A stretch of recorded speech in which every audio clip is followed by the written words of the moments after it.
Tetangga kita kali ini adalah pasangan yang masih aja kayak anak SMA pacaran, padahal usia pernikahan mereka sudah berjalan 17 tahun. Ini dia Andrew White dan Nana Mirdad.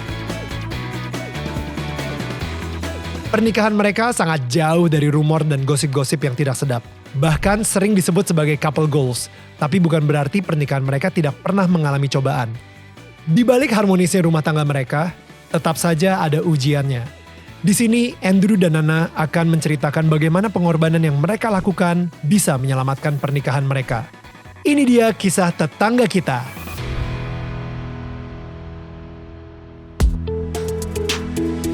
Hai, ini gua Daniel, tetangga kamu. Di sini gua akan ngobrol dengan tetangga gua tentang perjalanan hidup mereka dari kacamata spiritual di saat mereka mengalami situasi tidak pasti dan kekhawatiran, sampai bisa kembali bangkit menjadi orang yang lebih kuat dari sebelumnya. It's gonna be very exclusive and inspiring.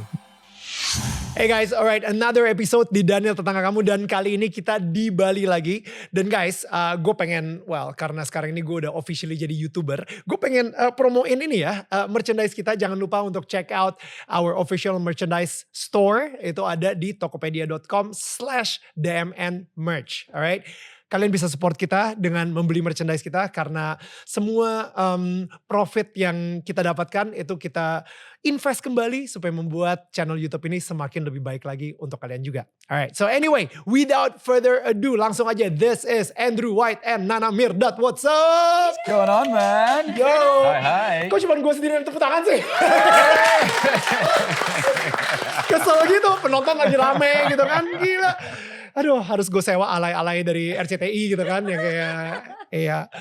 But anyway guys, ini gue jauh-jauh ke Bali to meet you guys, karena gue benar-benar seneng banget bisa ketemu sama kalian. And Andrew, Oke, ini trivia ya, kayak sedikit fakta aja gitu ya. Andrew ini adalah adik kelas gue actually, kayak Zaman dulu banget, di negara lain juga. di Perth. Di Perth, waktu itu. Andrew, lu year 8, gue year 12 kalau gak salah. Iya. Kita Right. beda Satu sekolah? 4 tahun. Aquinas. Oh iya, satu sekolah. Asrama ya, juga Aquinas. dia. Satu asrama juga. Wait, no. Beda asrama, tapi Pinderbor ya? Lu? Iya, gue Pinderbor. Gununan kan lu? Gununan. Iya. Yeah. Beda rumahnya, tapi Iya. sama-sama asrama. Sama Oke, asrama. oke. Yoi, and you were like, si Andrew tuh benar-benar kayak masih pendek kecil gitu. This is something is very sensitive for my son ya. Anak kita yang paling gede, dia juga baru kena puber gitu kan. Jadi kayak teenager. Dan sama, dia telat banget. Just like me, telat banget tumbuhnya. Sampai SMA kelas 3 masih pendek banget. Iya. Oh no way. Yeah, Kamu tuh baru bertumbuh setelah SMA ya? Emang. Oh gitu ya. Susah untuk pacaran zaman-zaman SMP. Dan you know, pas lagi, gak tau kenapa ya, saat itu gue sama temen-temen gue for some reason, kita, karena pas sekolah kita Aquinas College, itu dipasangin sama Santa Maria. Right? sister Samar school. gitu. Yeah. Nah, Santa Maria itu di situ adalah kakaknya Andrew gitu kan, Melissa, right? Yeah, Dan teman-teman kita itu ngomongnya si Melissa terus, men. sebelum Andrew masuk ke sekolah, itu kita udah ngomongin Melissa terus, sampai akhirnya begitu Andrew masuk, itu adiknya Melissa, lu baik-baik sama dia, oke? Mel? You kinda owe your sister something there. Yeah. For a good treatment dia. She put in a good word for me. Yeah. So, guys, lo sekarang ini bisa dibilang kayak you guys are like couple goals banget. Oke, #couple goals banget gitu kan. Just wondering, like, this is what, 16 years of marriage you Yeah. guys? 16 now. 16. Jalan 17 sekarang nih. Baru 16. Mei jalan 17. sekarang apa? Juli kan? Ya berarti Baru kan. 2 bulan. Udah mulai masuk ke 17 Iya, kayak gitu kan. iya. Tapi I want to talk a little bit kayak pas kemarin banget kalian ke Jakarta. Kalian sebelum nanti kita bakal ngobrolin soal your background dan lain-lain gitu ya. Tapi ini yang paling recent banget. Ketika kalian ke Jakarta, something happened to Sarah. Yeah. Bisa ceritain gak like what happened? Oh gak tahu ya, itu sebenarnya nyaris gak pernah kejadian. Sarah kayak tiba-tiba sesak nafas banget. Kayak Umur berapa Sarah by the way? Sarah is 10, Okay. nearly 11 lah. Oke. Nearly 11. Okay. Terus tiba-tiba kayak nggak mulai emang dia dari sebelum datang tuh udah agak pilek batuk. Biasa kan lagi musim banget ya anak-anak. Iya. Tiba-tiba kok pas kita di lokasi syuting kayak kayak gitu, terus kayak nggak bisa nafas. Akhirnya kayak udah kelihatan serius banget, terus jantungnya sampai cuk Oh my goodness. banget. Akhirnya aku bilang sama kamu yang gak bisa ini kita harus ke UGD, langsung ke UGD. Right. Ternyata bener saturasinya udah 89. Bentar, COVID berarti? Bukan. Enggak. Kita udah tes segala macam. Tapi memang Emang kan kemarin minggu terakhir di Jakarta kan the air pollution pollution's lagi really parah banget kan, air Hmm. quality-nya kan. Sampai ada keluar di berapa berita-berita gitu kan. Kita kira itu udah lalu gitu kan. Kira udah hilang. Pas buka di internet ternyata masih kayak peringkat ketiga, kedua, ketiga, that day satu, peringkat ke-1. satu lagi. Ya. So kayaknya Sarah lagi sensitif aja paru-parunya ke udara di Dia lagi Jakarta saat itu. overtired juga jadi mungkin agak drop ya ininya. Baru Ya, cuman datang kan dari- kita panik dong karena bukan panik lagi, kalau sayang. luka atau apa kan kita bisa perbaiki gitu kan. Kalau udaranya yang jelek, what do we do? Dia lagi sensitif ke udaranya, what do you do? Mau bawa kemana? Yang satu Jakarta gitu semua. Ya. Jadi bingung. Ya, so itu lagi kalian berdua lagi di Jakarta, Ya. maksudnya sama Jason juga, sama Ya, Sarah ya, juga, ya, jadi ya, berempat gitu Ya. untuk nemenin lu syuting. Dan dia ada syuting pagi itu juga si Sarah Satu scene sama doang, Jason. dikit Satu banget. scene. Nah. Jadi ya memang itu tadi lo bilang gak ada yang kebetulan lah ya gitu. Scene-nya dia juga kebetulan udah selesai. Jadi on that day dia tuh udah gak ngapa-ngapain baru tiba-tiba muncul sakit. Jadi kita juga udah jarang-jarang ke Jakarta. Imagine kalau itu terjadi juga sebelum dia mulai syuting kan. Udah Right. kacau balau semuanya. So kita dikasih oksigen sana terus di nebulizer. And then better pulang malamnya drop lagi. Jadi tuh di tengah-tengah syuting kita benar-benar gak bisa tidur, gak bisa ngapa-ngapain.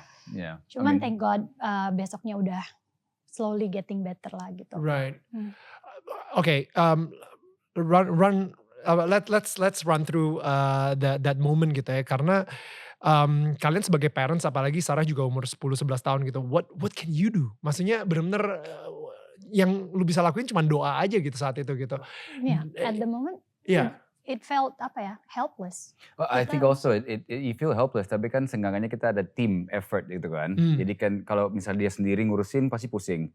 If I do myself nggak bisa juga. So at least I try and we use each other's energy gitu kan. Dia lagi stress banget, so Sarah lagi drop, give me Sarah. Jadi aku lebih tenang, my heart gitu kan, lebih tenang buat dia. Tapi untuk basically to get through it together, we really needed each other juga. To help each other get through it. Karena gue tuh It is heavy. orangnya panikan banget gitu loh. Kalau ngeliat yang kayak gitu, kalau anak sakit tuh kayak udah langsung, gimana? I'm the opposite. Persis banget sama gue sama istri gue. Istri gue sangat calm banget, gue panikan.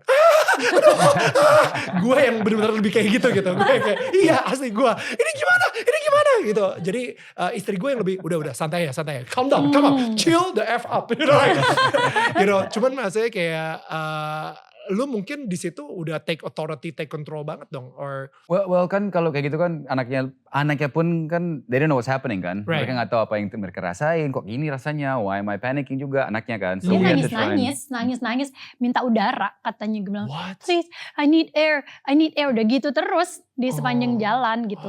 Gila, Can kasihan you banget. imagine as parents kayak ngelihat kayak gitu tuh kan kayak, oh Iya. my God, kayak bisa ngasih gue aja yang gantiin gitu loh. Iya. Di situ juga kan di Jakarta bukan tempat tinggal kita ya. So means dan dokter kita kan di Bali, bukan di situ. Rumah sakit kita sering datang kan di Bali.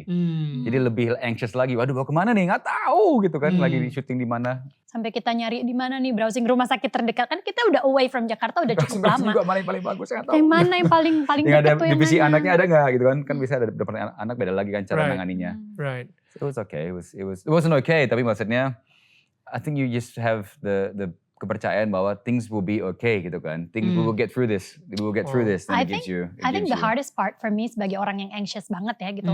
Itu how to stay calm in front of your children. When that happens, karena kita tahu nih mereka nih, because mereka bakalan reflect whatever action kita gitu. And to stay calm itu sebenarnya padahal kita kayak udah gemeteran banget, tapi we keep saying to them it's okay. You know? Oh, tapi dia ngomongnya oke. It's okay sayang. okay. It's okay. Mana mau beli?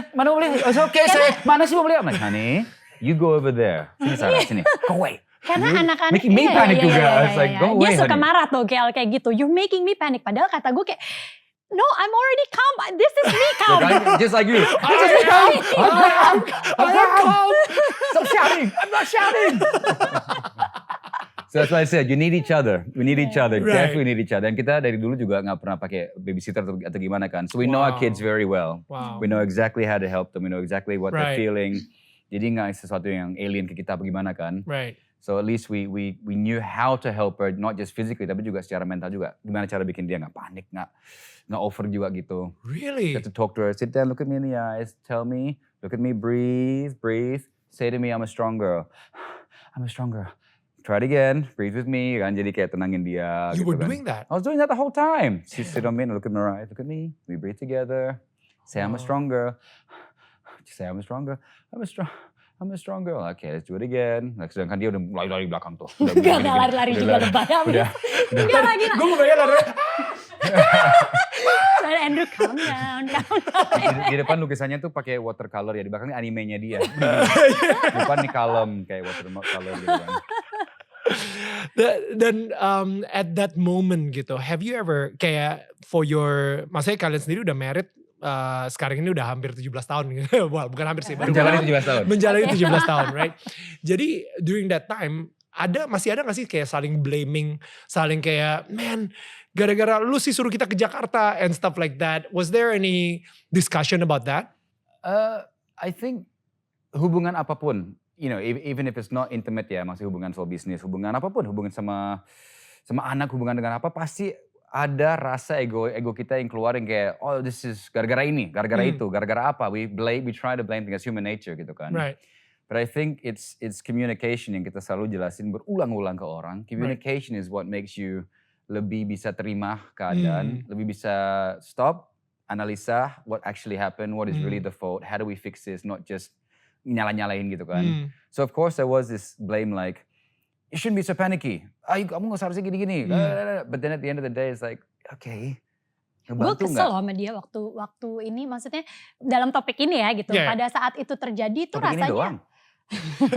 Iya, sesempurna ini suami lu. Kayak, Nggak, karena dia terlalu calm. Jadi kayak buat gue malah sebagai seorang yang kayak udah vulnerable banget saat itu tuh ngerasa kayak you don't understand what I feel gitu. Malah kayak this is not a calming situation gitu. How can you be that calm? Itu ternyata kadang-kadang bisa ngeselin juga gitu. Dan itu sampai sempat kayak gue masih bete ngelihat dia. Karena kan paniknya as a mother gak hilang-hilang gitu. Sempat bete kayak tapi akhirnya lama-lama gue mikir lagi, okay, let's rethink this situation. Kenapa gue marah sama dia gitu. Gue marah sama dia ternyata because I think about me. Wow, that's good. So itulah kadang-kadang yang what I say we can learn from any situation gitu. Bahkan dalam saatan kayak gitu, sometimes our emotion, kita harus rethink again, why do I feel like this? Is it right or not? Gitu. Kadang orang punya masalah sesuatu and then you're not focus, jadinya melebar kemana-mana. Dan kita jadi kayak suka marah untuk hal-hal yang gak perlu gitu. So in our relationship, we do that a lot. Kalau misalnya kita lagi blaming each other, kita lagi kesel, kayak satu sama lain, kayak kita selalu mikir ulang, did he really deserve that? Gitu. Wow. Kayak gue marah-marah, is it really his fault or do I need to shift that perspective aja gitu. Kayak mungkin gak 100% salahnya Andrew gitu ya. Yeah, maybe I'm having a bad day. Then I justru malah kasihan dia. I put it on him. Gitu. But tapi also you have to understand, bukan selalu begitu loh. Doesn't mean it's always kita harus say actually I can do better, I can do better, I can do better. If you are upset, if you do feel kekecewaan gimana kan, it's okay untuk nyampein juga gitu loh. You can also say to them, hey, you know, I wasn't happy about that, you know. Dan kita bisa komunikasi. If you never, kalau gak pernah nyampein juga kan jadinya gak pernah berubah, gak pernah belajar. You don't learn from the mistake apa gimana kan. Yeah. I think that's one of the keys about any relationship yang sukses or yang bisa jalan dengan benar is good communication. That's so good. Terus ngomongin gimana. Dan maksudnya what I noticed tadi ya, lu ngomongnya, hey, I wasn't happy. Gue tadi gak terlalu seneng ketika lu ngelakuin ini. Instead of you always do that. You know, itu udah condemning banget gitu ketika lu ngomong ke pasangan lu kayak, you always do this to me and that's why I hate it atau apa kayak gitu. Tapi lebih ke ngomongin situasinya when you said, gue gak terlalu happy ketika lu tadi terlalu calm dan you know and you know mungkin lu raise your voice so that I'm not panicking misalnya kayak gitu. Tapi instead of you always do this to me and bla bla bla, karena menurut gue itu udah mulai blame sama condemning sih kalau misalnya kayak gitu. Tapi lebih kalau misalnya I wasn't happy itu kayak udah ngomongin feeling aja gitu. Because kan yang bikin kita yang gak happy kan kita. Betul. I can't control your emotions gitu, but I can control my emotions. I can't control your reaction, but I can control my reaction. Right. Jadi kita omongin ya, aku nggak suka pas kamu gitu. Aku nggak gimana pas kamu gitu. It's different too. Kamu selalu begitu. Wah, I And can't also control you. it's a bad start to bad way to start a communication karena berarti you don't want a communication, you just want to be heard. Wih, Bu, sangat dewasa Bu. Gila. Buset. Yo, that's so good. Gila. That's so good. I know, that's so good. Benar. Jadi it's not about lu udah masuk ke dalam sebuah komunikasi dengan kayak, you know what, I'm gonna win this debate, I'm gonna win this argument, you wanna be heard, right? Kayak dia harus dengerin gue, dia harus berubah. Itu udah a bad start in starting communication. My dad always told me ada ajaran yang sangat bagus. Untuk orang menikah lama, apalagi untuk laki-lakinya, choose your battles. Nggak perlu semua argumen kita menang. Biarpun kita benar, nggak perlu kita menang. Karena That's actually good. I like that. Choose your battles untuk menang perangnya. To win the war. Sorry, ini kita ngomong ke laki-laki ya, bukan ke istri. Karena just saying. bisa aja kita menangkan ego kita kan. Enggak, saya emang benar. Oh kamu nih gini. Pas sudah menang, Yeah. Aku nggak enak ya. Honey, you okay? Ya, jadi nggak jadi malah drop gitu kan. Ya. Choose your battles. No, that's good. Because gue percaya banget, biarpun suaminya yang menang, tetap aja pernikahannya kalah. Ya. That's a good point. Right? Jadi atau istrinya menang, ya pernikahannya kalah gitu. Maksudnya lu nggak akan menang anyway gitu. Yeah, exactly. Jadi ya at the end of the day, lu harus mengalah supaya pernikahannya menang. Amen. And that's the hard part. Is there something you want to share with us, Daniel? Yeah, that's a lot. Actually, that's a lot. Yeah, but that's benar sih itu, because in marriage kalau kita sadar that we're a team, it's not about who wins gitu, but it's about membiarkan the marriage wins, not us gitu, not us individually. Kita nikah kan ya mudah-mudahan selamanya. Amin. It's not 10 years, 20 tahun, 30 tahun, tapi kan selamanya. Jadi ya kita lihat aja investasi, kita nggak mungkin mau gimana kan, nggak mungkin bikin keputusan yang drastis banget kalau kita tahu investasinya seumur hidup gitu kan. So same thing, kita juga investasinya pernikahannya ya seumur hidup. Jadi ya we find ways untuk bikin relationship-nya berhasil gitu. How do you guys fight for your marriage? Karena banyak orang tuh mikir kalau marriage itu sebenarnya just go with the flow, everything will be okay. How do you guys put an effort gitu ya untuk really fight to keep the marriage strong? Ngerti gak? Gimana caranya untuk kayak what small things do we do? I think when you stop fighting, then the marriage malah jadi berantakan gak sih? Because it's something you have to work for. Oh, kok malah berarti berantem? Bukan fighting berantem, fighting for your marriage gitu maksudnya. Okay. Yeah. Karena marriage it's a non-stop commitment.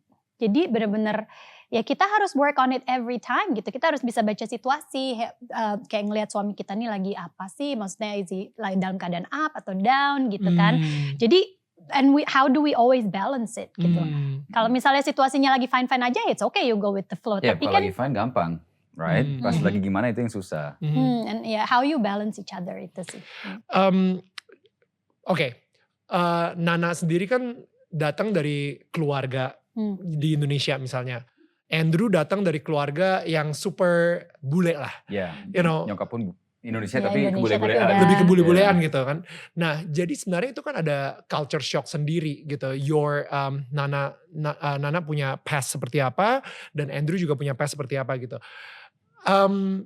Kadang-kadang ya di pernikahan kita ngerasa bahwa orang tua gue selama gue hidup selalu ngajarinnya seperti ini, dan begitu juga dengan Andrew. Padahal at the same time kita juga lagi membuat sebuah keluarga baru yang mungkin this becomes like the third culture.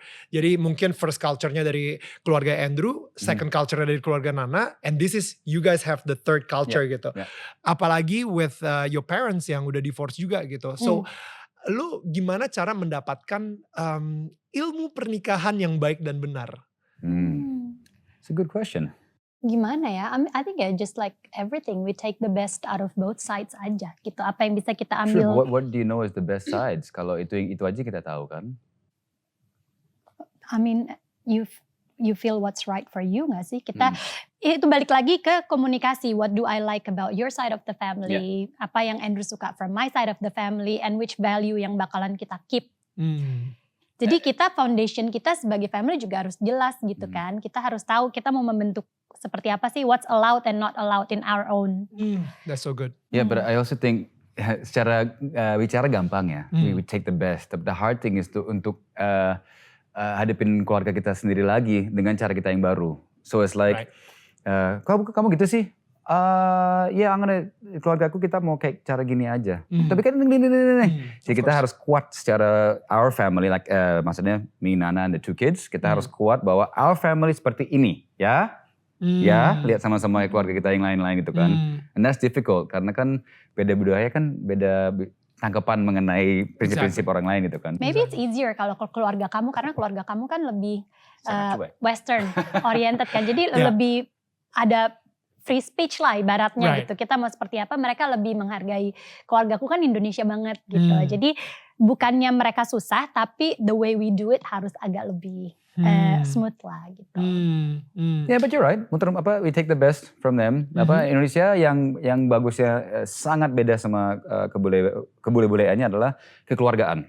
Di Indonesia kan kekeluarganya masih prioritas segala macam. Sedangkan bule kan udah dewasa lagi sana jauh-jauh segala macam kan, ngumpul sekali-sekali itu kan. So that's something aku hargain banget dari keluarga Nana sama keluarganya. Tadi you guys said fondasi. Oke, banyak orang, you know, kita kalau misalnya kerja di sebuah perusahaan, mungkin kalau misalnya lu sendiri ada perusahaan juga, you always know the company's vision and mission. Ya gak sih? Visi dari perusahaan tersebut untuk apa, misinya seperti apa dan lain-lain, sehingga semua staff ngerti juga gitu. Tapi kadang-kadang kita lupa untuk membuat visi dan misi buat keluarga kita. Makanya lo untuk pernikahan kita bahkan gitu. Gue sama istri gue, kita sering ngobrolin banget what's our vision and what's our mission for this marriage gitu. Dan gue sendiri bahkan secara individual, gue juga punya my own vision and mission. Nah, I'm just wondering, tadi kan lo sempat ngomong soal fondasi. What is the fondasi yang membuat kalian, ya mungkin ini this is like, you know, kita prosesin aja gitu. Fondasi dan juga boundaries yang oke, ini udah saklek banget, this is the White's family foundation gitu. Apa ya sayangnya? Kalau kita, wow, sangat dewasa ya Pak Daniel ini ya. Gue 5 tahun lebih tua dari lu. Pernikahan pun ada visi-visinya, kita belum pernah bahas Mal. I think go back berapa langkah. Kayaknya fondasinya kita pernah diskusi segala macam. Fondasi kan butuh banyak hal untuk bikin dia kuat gitu kan. I think the first thing yang kita selalu omongin adalah kepercayaan. We have full trust for each other. Kita nggak pernah ada cemburu apa ini itu dan kalaupun ada kita diskusiin gitu kan. There's never ever ada kayak kayak cemberut-cemberutan atau gimana gitu. Dan kita benar-benar bukan ngomong doang tapi benar-benar full ada kepercayaan masing-masing gitu kan. We have good communication. Kalau ada kepercayaan, ada komunikasi, it builds a really strong pilar-pilar untuk anything yang datang ke kehidupan kita. Kita sangat terbuka. We always talk about anything that happen. Misalnya ada apa-apa, kita selalu ngomong. And the misi kita ya, I think secara nggak sengaja is basically our kids. Kita full kehidupan kita tanpa kita diskusi, tanpa kita pernah ada visi misinya, tapi everything we do is for them. Tapi also aku rasa di luar anak-anak juga kita tuh benar-benar value our relationship juga gitu. Jadinya kalau ada waktu, it's all for the kids. It's all for the kids ya. Saya bobonya ya udah tidur. Udah gak ada waktu, udah capek. Makanya kita masih make effort yang seperti itu loh. Maksudnya kayak masih harus ada date night, masih harus ada liburan bareng. Because we believe kita berdua is also very important gitu. Dan the kids feel of us juga kan. Iya mereka kan ngelihat gitu. Dan kalau aku sih mikirnya just try to be the best example for them gitu. Because kids learn by seeing. That's good. Jadi I think about their future. We think about their future. Kalau misalnya kita ngelihat kita nih di rumah berantakan suka teriak-teriak satu sama lain and they're gonna be that person nantinya ke depannya gitu. Dan itu yang berusaha kita jaga banget juga ya kayaknya as a fondasi misalnya we don't fight in front of the kids. Kayak nggak pernah, but we let them see us argue. Sometimes. That's so good. Artinya apa tuh? Maksudnya kadang, argue sama fight. Ya saya juga pengen tahu nih. Sometimes I cannot tell the difference. Tingkat suaranya aja. Ya maksudnya kita teriak-teriak tuh enggak ada teriak-teriak di depan anak-anak. Tapi kalau gimana maksudnya kan kita kadang suka arguing gitu. Ini benar, itu enggak gitu. But how do we do it in a nice way so children can also bisa ngelihat that argue can be healthy as well. That's so good. That's so good. Ya, it's kayak tadi yang lu bilang tuh, kayak dari keluarga Andrew mungkin agak-agak free speech gitu. Jadi sebenarnya kalau saya mau mengutarakan sesuatu, nggak perlu takut, you know, untuk bisa, dan jangan takut juga untuk di debate gitu, misalnya, karena learning from your parents. Selalu kita everything with the kids, biarpun mereka masih dari mereka kecil kita selalu diskusi apapun sama mereka. With everything, we discuss everything with them. We talk about them about highs, lows, apa yang mereka suka, apa yang mereka keberatan, soal society kayak buat apa gitu kan. Wow. Jadi mereka juga nggak pernah ngerasa beban atau ngerasa gimana untuk sharing sama kita kan. Wow. So the kids even with us, even anak kita yang gede udah punya pacar, kan udah SMA kelas 2 gitu kan sekarang. Itu pun dia sangat terbuka kok kita diskusi soal relationships umur kita kayak gimana, di umur segitu berat kayak gimana. Dia mau ajakin dinner kemana ya yang misalnya bisa ajak yang masih bagus gitu kan, kita ajarin. Oh bukan ajarin, kita diskusi sama dia. Ajarin cara ngedate gimana gitu ya. Itu malah kebalikan sih, gak mau tahu dia. Yeah, there's something I don't want to know. Exactly, udah mulai cringe gitu kayak, daddy stop. Mamanya aja gak bisa tuh, pegang tangan. Yeah, it's okay honey, itu babyku, my baby. We discuss everything with them. Wow. So they feel also, kita persiapkan mereka for the real world, right? Right. Daripada tiba-tiba kuliah di luar atau gimana, tiba-tiba wow, what's going on? Ini gimana caranya? Ayo. I think itu sih satu yang selalu mama kamu ajarin, aku ingat gitu loh sampai sekarang. You have your kids, tapi itu tuh untuk how do we prepare them for the real world. Bukan hanya selalu untuk dibawa ketek kita terus gitu. That's good. Setiap kali kita bingung what to do with them, we always put that into consideration. That's so good. Yeah. Because I think parenting it's like the art of letting go ya. Yes. Karena suatu saat you like it or not, we will let go of our kids gitu. And Jadi very quick. For you guys Yeah. For me masih ada 5 tahun lagi. Oke. Jadi gue setuju banget sama Nana tadi bilang kalau misalnya anak-anak kalian itu bakal nyontoh banget sama kalian. Of course. Dimana ketika misalnya bokapnya itu teriak-teriak misalnya ya, I know you don't gitu, cuma maksudnya kayak bentak-bentak dan lain-lain. Kalian kan punya anak Jason sama Sarah gitu, which is like cowok sama cewek. Yang cowok mikir it's okay to treat my wife like that. Yes. Dan yang cewek it's okay to be treated by my future husband like that. Jadi emang paling benar adalah ketika kita mempunyai anak-anak kita, ya orang tuanya itu harus solid banget sih. Emang, dan itu yang sulit banget gitu. Karena we know the way your daughter is gonna be treated like a princess, atau your son is gonna take responsibility like a prince gitu misalnya. Itu based on you guys gitu. Emang. Kayaknya kita memang memberi contoh buat anak-anak tanpa disadarin on what they will allow and not allow in their life. That's gitu good. Sih? Dari seeing how their parents treat each other. Yeah.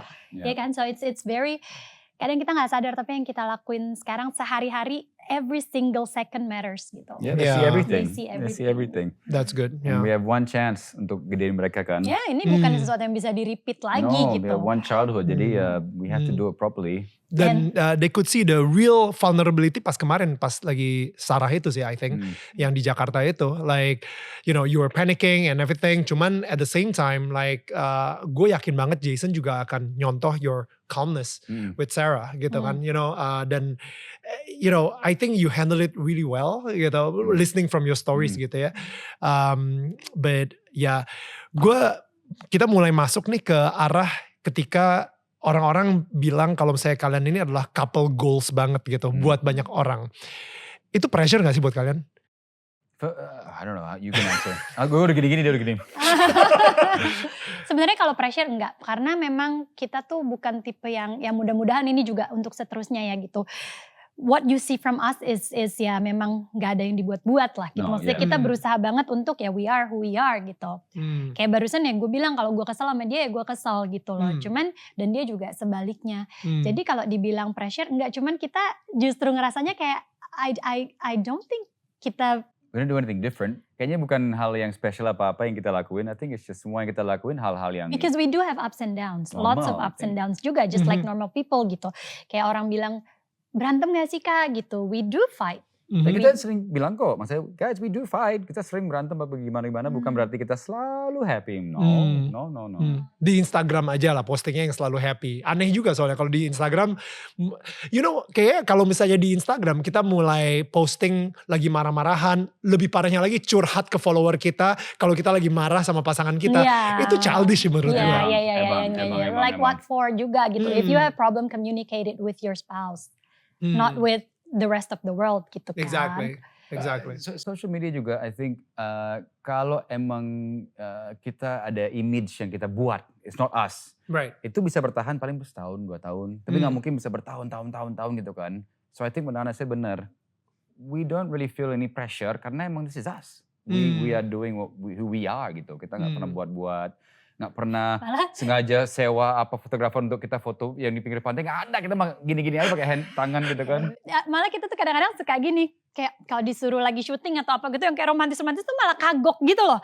Kayak kaku, aduh bisa gak sih gak usah gitu-gitu banget gitu. Karena in real life we don't really do that gitu.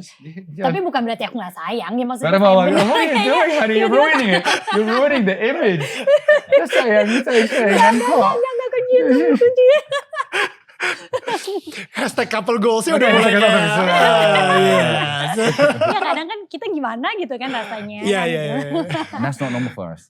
Bukannya kita so hebat, but that wasn't normal for us. That was very low and tadi kita sama diskusi sih, slow apapun kita, I don't know about Nana, but I've never ever thought untuk divorce lah atau mikir hidup sendiri kayak gimana ya atau nggak pernah. Slow apapun, I always think, how do I make this work gitu kan. Nggak pernah aku mau ninggalin. What we have is for me, is all I need, is perfect gitu kan. Jadi nggak pernah ada pikiran untuk, aku cari istri baru gimana ya, mungkin hidupku lebih bagus ya. Kalau aku pindah ke sana gimana ya, nggak pernah kayak gitu. I never had that, I never had anything like that. Kamu? Apa tadi Tom? Wow, satu tuh jadi gitu. Enggak emang enggak sih gitu. Jadi kita tuh benar-benar ya udah kok balik lagi ke komitmen itu kali ya gitu. Jadi ya I'm gonna be with him for the rest of my life hopefully. And dia juga itu balik berpikir yang sama dan ini balik lagi ke trust yang tadi. Makanya akhirnya trust itu bisa tumbuh buat satu sama lain gitu. Jadinya, how did you respond? Like akhirnya tadi kan ini ceritanya cuma sampai udah cold dan habis itu udah mulai snapping dan lain-lain gitu. But like akhirnya apa yang terjadi sampai akhirnya kalian balik lagi? Kalau pada saat itu yang terakhir kemarin ini sih memang pada akhirnya harus ada yang ngalah gitu. Siapa yang ngalah? Karena gue pengen bilang yang ngalah itu usually is the mature one. Jadi gak mature. Kan ada up and down-nya dong semua orang. Bener gak? Just kidding. Langsung defensif begitu. Langsung. Balik lagi, happy wife, happy life. Nggak, dia inget banget waktu itu dia lagi marah. Abis kita diem-dieman sekian lama. Abis dia keluar dari gym. Di rumah kita ada gym kecil. Right. Terus langsung aku lagi masak. Terus dia yang langsung kayak just looked at me. Terus dia bilang, you know I want to be with you. Gitu. Dan cuman such a simple word like that bikin kita ngerasa comfort gitu. Ternyata bener-bener kayak kadang-kadang kita juga ngerasa kayak agak insecure atau apa gitu. Tapi ternyata abis itu dia hanya ngomong hal kecil seperti itu dan everything langsung ya udah. There's a bubble yang kayak ngenekan gitu. Kalian tiba-tiba bubble-nya pop aja gitu. Yeah. And then suddenly like you remember kembali gitu, ingat kembali why we're here gitu, and this is just a stage going up and down gitu. And then udah, dan dari situ abis dia bilang I want to be with you, itu kan berarti buat dia it's good enough for me to hear that okay you do want to be with me and I do want to be with you. Baru dari situ keluar commitment, how do we work things out. Okay. What leads you up to that point, Andrew? Maksudnya sampai akhirnya lu bisa ngucapin kata I want to be with you. Pas lagi di gym tuh pasti lu yang kayak Makanya orang selalu bilang, tuh badan lu bagus. Ya it means I'm stressed. Kalau stress nge-gym. Kalau lagi stress pasti nge-gym. Jadi kalau badan lagi bagus berarti wow you okay. Kalau lagi gimana berarti oh you happy gitu. I don't know, I think it was just a point where it's like mau sampai kapan kayak gini, misalnya kayak marah-marahan, mau diem-dieman, mau sampai kapan, what am I doing gitu kan. Is it worth it what I'm doing, baik kayak tadi, worth it gak untuk kayak menang siapa yang benar siapa yang salah, demi apa, mau sebulan kayak gini, mau 2 bulan, makin lama pun akan makin tumbuh masalah lain, misalnya apa-apa. Karena kalau punya problem nggak diselesain dengan cepat, malah kita jadi drift apart gitu nggak sih? Makin jauh, It gets worse and worse. Gosok gigi ya diem-dieman. It's like, what am I doing? Kayak punya teman kos aja, bukan punya istri gitu kan. It wasn't nice. Wow. And I just thought it's not good. And then balik lagi juga ke, what do the kids, berasa dong anak-anak pasti berasa bapak, kok nyokap bokap kok nggak ngomong nggak apa gitu kan. So I just thought this ini konyol, this is very immature gitu kan. So ya udah, I sat down and said, look, let's just start from zero. Bukan start from zero, tapi let's go back to the basics. It's So, like, back to that foundation. Exactly. I love you, you know I love you. There's nothing that I would change gitu kan. I hope you love me back the same way I love you gitu kan. But I can only tell you what I feel. This is what I feel gitu kan. And then dia juga keluarin, then we try and find a similar path. But it's simple to say, dan setelah udah terjadi gampang nanti kita udah ngomongin, oh waktu itu gini doang. But untuk mulai, apalagi buat cowok, bukan bedainnya, but for men kita ego kita ketinggian sih. And emosi sebagai cowok tuh nggak sama secara emosional with women. Women are very easy untuk ngomongin emosinya segala macam. Cowok very gengsi, very gimana kaku lah gitu. Jadi untuk mulai duluan buat cowok tuh susah banget. So to say, I'm sorry if I hurt you gitu kan. I do want you. You're my world gitu kan. How do you respond to that? Susah. But it takes some few simple words untuk buka jendelanya gitu. Bukan pintunya, jendelanya dulu dibuka. Biar ada angin masuk and then you start speaking about it gitu. That's so good. Gue pengen encourage juga nih mungkin kalau cowok yang lagi nonton ini. Atau mungkin lu kenal seseorang yang mungkin pernikahan mereka pun juga lagi apa sih dingin-dinginan dan lain-lain gitu ya. Maybe you can share this video.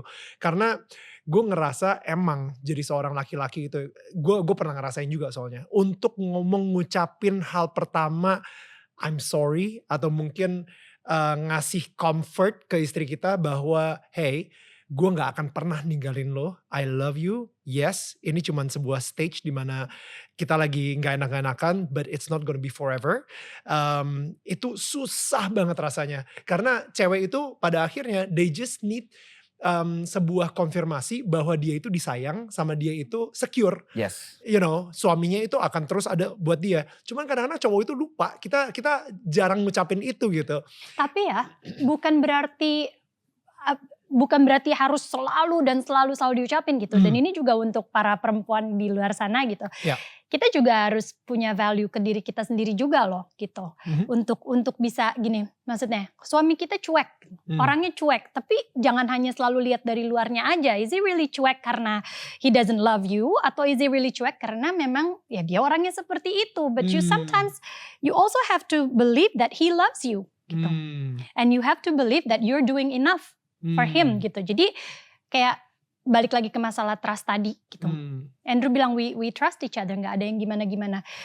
Aku akhirnya bisa punya trust ke dia karena aku juga selalu bilang sama dia, look, I'm doing everything for you and the kids gitu. And kita berdua sama-sama sudah dewasa.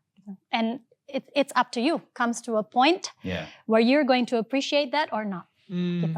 Wow. You're a little bit lebih tua gitu kan. Just a little bit. Berapa bulan lah gitu berapa kan. bulan gitu ya. Iya, 2 bulan lah gitu. Iya, 60 bulan. 60 bulan. Cucu mobil. And makin dewasa kan you realize, baik lagi, the goals you have, like you said before, right? Which way you going towards. But sometimes kita harus jangan terlalu dewasa and realize that we are still people. And people still needs nourishing, butuh pohon masih perlu disiram lah gitu kan. Terus. And laki-laki kita kadang-kadang as you said, we get very dumb, bisa dibilang gitu kan. Hal yang kecil kita suka lupa gitu.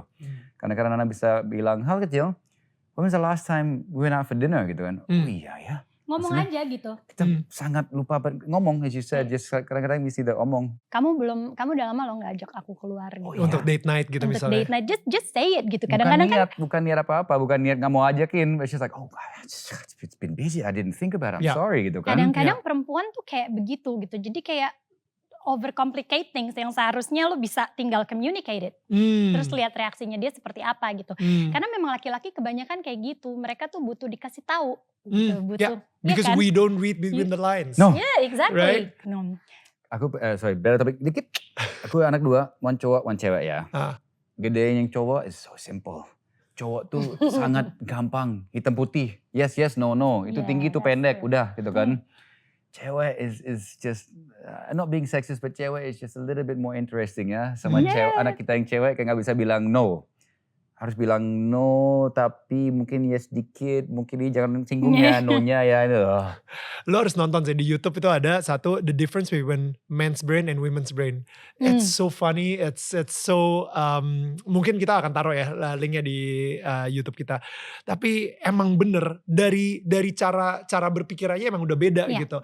Kita ini ya, ternyata di otak cowok itu kita selalu kayak, lu bayangin kayak kotak ada kotak gitu lah, kotak banyak gitu. Jadi kita selalu taruh satu kotak untuk kerjaan, satu kotak buat keluarga, satu kotak buat, jadi kita sangat fokus sama satu kotak itu, satu kotak itu, satu kotak. And ada satu kotak favorit kita banget, yaitu yang namanya the nothing box. Kotak yang isinya kosong. Itu dia kenapa kalau misalnya kita suka banget kayak cowok-cowok olahraga favoritnya adalah mancing.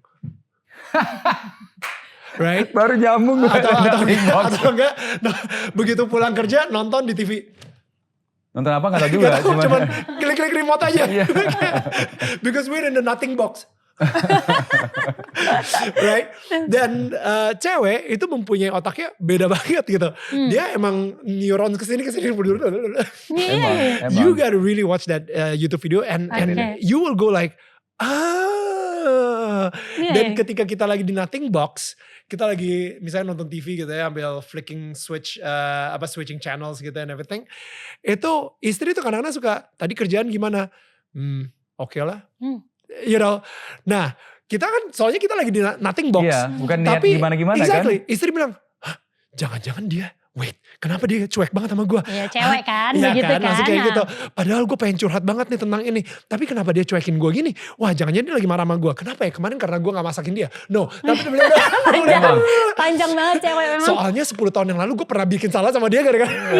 Yeah, I agree. Dia cara ngomong nothingnya juga kok nothing bukan nothing. Apa maksudnya itu? So emang we have to realize emang otak kita itu beda gitu.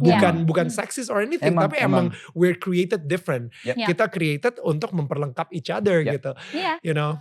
So we have to realize it. Maksudnya Dana bilang cewek harus sadar bahwa kadang-kadang laki gitu, laki pun harus sadar juga. Cara mereka, cara istri kita mikir nggak mungkin sama dengan cara kita mikir juga. So as long as you have that kedewasaan untuk sadar itu, then I think jauh lebih gampang. Apa-apa mau masalah, mau diskusi, mau apa, becomes easier. Berarti kuncinya you really have to get to know your partner ya. The way they think, the way they respond. You never really know 100% kan, selalu belajar gitu. That's why you communicate. Yes, that's why communicate. So tadi kan lu sempat mention dikit gitu ya, lu bilang kayak that's why sebelum nikah, ketika lu mau nikah, pertanyaannya bukan how do you live without him, tapi how do you live with him. Nah jujur kalau gue sendiri, mungkin gue baru tahu alasan gue mau menikah itu setelah 4 tahun in marriage. Ketika gue 4 tahun nikah sama istri gue baru ngeh, man ternyata menikah itu enak ya. I mean like it really transform me. Gue akhir pada saat itu perspektif gue berubah. Karena di awal gue menikah banget, alasan gue menikah itu salah gitu. Gue menikah gara-gara peer pressure. Karena teman-teman gue yang umurnya udah 29-30an, mereka nikah, guanya kok belum nikah gitu. Nanti dipertanyakan lagi sama orang, apakah gue suka cewek atau enggak. Abis itu gue ditanyain terus sama bokap nyokap gue, kapan nikah, kok Daniel gak laku-laku. Peer pressure. Akhirnya siapapun yang ada di sisi gue saat itu gue nikahin. Right? Nah untuk kalian sendiri, kalian nikah umur 21? 21 punya Jason 22 berarti kan. It was so long ago that you forgot. So now you know who's old ya. You still remember, he doesn't. Jadi I don't know ya, sekarang ini kalian udah ketemu gak kenapa alasan kalian menikah? Kenapa Tuhan mempersatukan kalian bersama-sama? waktu kita umur 21 kan kita udah ngerasa dewasa kan. Kita kan ingat Ngerasa masa lalu. dewasa. Pas Ngerasa kita banget 21 ngerasa wah gue udah And then tua now kita gitu lihat kan. anak 21 tahun kayak Kayak bayi banget gitu kan. Tempeleng Iya, gitu. kayak aduh bocah banget nih. But waktu itu I had my own, udah punya rumah sendiri, udah lunas segala macam, udah punya usaha, udah punya in my mind udah punya segalanya yang dibutuhkan untuk nikah gitu kan. Terus ya baik lagi berasa udah dewasa, berasa kayak oh I'm ready untuk nikah. And then merasa bahwa I think I met the right one gitu. And tapi kita 1 tahun pertama itu kacau balau ya sayangnya. Maksudnya karena kan kita juga ya itu balik lagi kita menikah masih muda banget gitu kan, dan pada saat itu kita juga of course belum terlalu tahu each other gitu di saat muda, karena kita sendiri juga kadang masih labil nggak sih usia segitu. Jadi 1 tahun usia segini juga masih. ya jadi di setahun pertama terus kita langsung punya anak, itu tuh kayak wow, tiba-tiba life was so different gitu dari yang kita single, punya anak. You gitu. suddenly become a mother. Suddenly become a mother, he suddenly becomes a father. Terus kayak aneh aja, it's like culture shock mungkin, tapi kan dalam konteks anak gitu, konteks marriage. And that was tough, tapi abis itu tahun kedua mulai getting better. Jadi kayak mulai di dalam pernikahan tuh menurut gue jadi kayak selalu ada tahapan perkenalan ulang gitu loh. Dan akhirnya tahun ke-5 apa ke-7 ya, drop lagi gitu. Mulai drop lagi, terus kayak ke orang kenalan lagi gitu. Tapi kuncinya adalah mau terus saling mengenal satu sama lain gitu.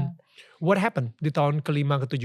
Gue, cause I have to be honest, kayak di pernikahan gue, tahun ke-5 ke-7 itu, 5 menuju ke-6 actually, itu saat terberat di pernikahan gue. Saat terberat. So what happened di pernikahan tahun ke-5? Kayaknya itu mungkin itu saat-saatnya aku sering ke Jakarta ya. Iya pisah kita. Kita pisah karena kita kan udah pindah ke Bali. Terus gue tuh masih ngambil kerjaan di Jakarta. Jadi selama 9 bulan waktu itu gue tuh cuman pulang ke rumah kadang 2 minggu sekali, 1 hari. Yang kayak gitu kan. Dan Andrew sendirian ngurus anak di Bali. Pada saat itu masih ada Jason doang dan it was tough. Akhirnya karena ngurus, we had a restaurant hotel, malam sampai pagi lagi harus bangun lagi. Jadi capek banget ngurus Jason. And pastinya kan we want pendamping. You want someone to, anak udah tidur, somebody talk to itu malam-malam gimana kan. So it was tough. And dia pun kan kalau syuting tahu sendiri, kebalik jam-jamnya kan. Jadi aku bangun pagi dia masih baru pulang syuting apa gimana. So it was like I didn't have a pasangan. Kayak nyaris gak bisa Single ngobrol dad siang-siang, banget. gak bisa apa. It was tough, it was really tough. Dan pada saat itu jujur aja komunikasi kita belum di tahap yang solid. Sekarang ini. Yang kayak sekarang, gak seperti itu. Jadi it takes years juga buat kita to build something like yang what we have sekarang gitu loh. Itu gak terjadi secara instan, it takes a lot of work juga. So what came out of that argument di tahun ke-5 itu supaya again harus ada seseorang yang ngalah. Was that the time where Nana decide, you know what, maybe gue tinggalin dunia entertainment and I really decided focus. to come home. Itu jadi again ya harus ada sacrifice ya kayaknya ya. Iya memang. Jadi pada saat itu mungkin pada saat pandemi Andrew yang made sacrifices, whether dia salah atau benar gitu. Tapi he made the sacrifice. Terus pada saat tahun itu gue yang sacrifice? No, I leave everything behind and prioritinya apa nih? Gitu. That's what you said, visi misinya kan. Visi misinya. Tanpa kita nggak pernah ngobrolin, tapi we just know that our vision and mission is for the kids, a kid waktu itu. Kita pindah ke Bali pun buat Jason.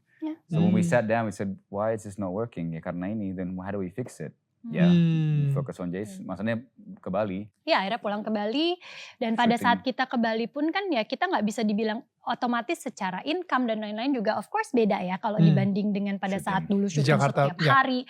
As you said di Bali tuh slow pace banget gitu dan gue juga struggle sendiri tuh pada saat itu gimana dari gue yang terbiasa fast pace banget tiba-tiba langsung ke Bali gitu. Itu juga sebenarnya banyak kayak pergumulan di dalam diri sendiri juga, but then pada saat itu ya itu balik lagi komitmen, no, I'm going back home, gitu. And we're going to work this out. Udah, dan slowly things were getting better dari situ, terus makin get to know each other. Akhirnya sampailah ke 16 tahun pernikahan ini, and hopefully sampai nantinya lagi. Juga. Amin. Karena menarik sih, I think setelah that argument, Sarah was conceived. Yay. Right? Kamu dari Jakarta langsung ke New Zealand loh? So, kita kan ketemu kamu di sana. Jadi dibuatnya di New Zealand bukan gitu? Maksudnya dia bukan konteks bukan itu maksudnya. Jadi maksudnya dia lagi syuting, episode terakhir dia langsung terbang ke New Zealand. And then I met Nana di New Zealand sama Jason, aku ngajak Jason berdua gitu kan, ketemu di New Zealand. Loh, kalian di mana saat itu? Di Bali. Oke. Dia di Jakarta. Oke. New Zealand buat kerjaan lo atau kerjaan Nana? New Zealand kita mau liburan. Oh, emang liburan, oke. Jadi dia episode terakhir langsung terbang ke New Zealand, aku langsung terbang ke New Zealand juga, Right. ketemu sana. And that's when you said, like you said, that's when like we decided to stop everything, blah blah blah, pindah ke Bali, change the jalurnya diberubah gitu kan. Kita mau kayaknya dari sini kita ke sini deh. Disruption moment ya, itu Yeah, kayaknya. and then tahun itu Sarah was conceived as well. We got Sarah that year as well. And kita padahal nyoba punya Sarah udah 3 tahun gak dapat. Kita mau anak kita beda 2 tahun. Nyoba segala program apa gak dapat. It didn't work. Wow. And then when we changed, we just made a decision ke sini. We not gave up, tapi kayak pasrah lah gitu. Berserah lah. Malah tahu-tahu Sarah came along. Yeah. Kita udah pasrah. We didn't think we were gonna get another child. And Sarah datang. Wow. And that's interesting. Karena setelah lu memutuskan untuk, wah gue akan fight buat pernikahan gue. Kelihatannya gak bisa dan gak sehat untuk pernikahan gue kalau misalnya gue syuting di Jakarta, meninggalkan keluarga gue. Dan gue nggak ke Bali itu cuma sekali 2 kali aja. Dan di situ lu ngerasa, no, you know what? Itu kayaknya ada sebuah keputusan sih. Pastinya gak gampang. Kayak tadi lu bilang ada pergumulan dan akhirnya lu memutuskan untuk balik dan menjadi seorang mother and wife full time untuk ninggalin the entertainment world. That was really hard. Dan akhirnya kayak Tuhan mengizinkan untuk okay, Sarah, here it is. Kayak gitu, to give Sarah gitu to you guys. Yeah, I never thought about it that way actually. I never thought about it. I just thought about, benar.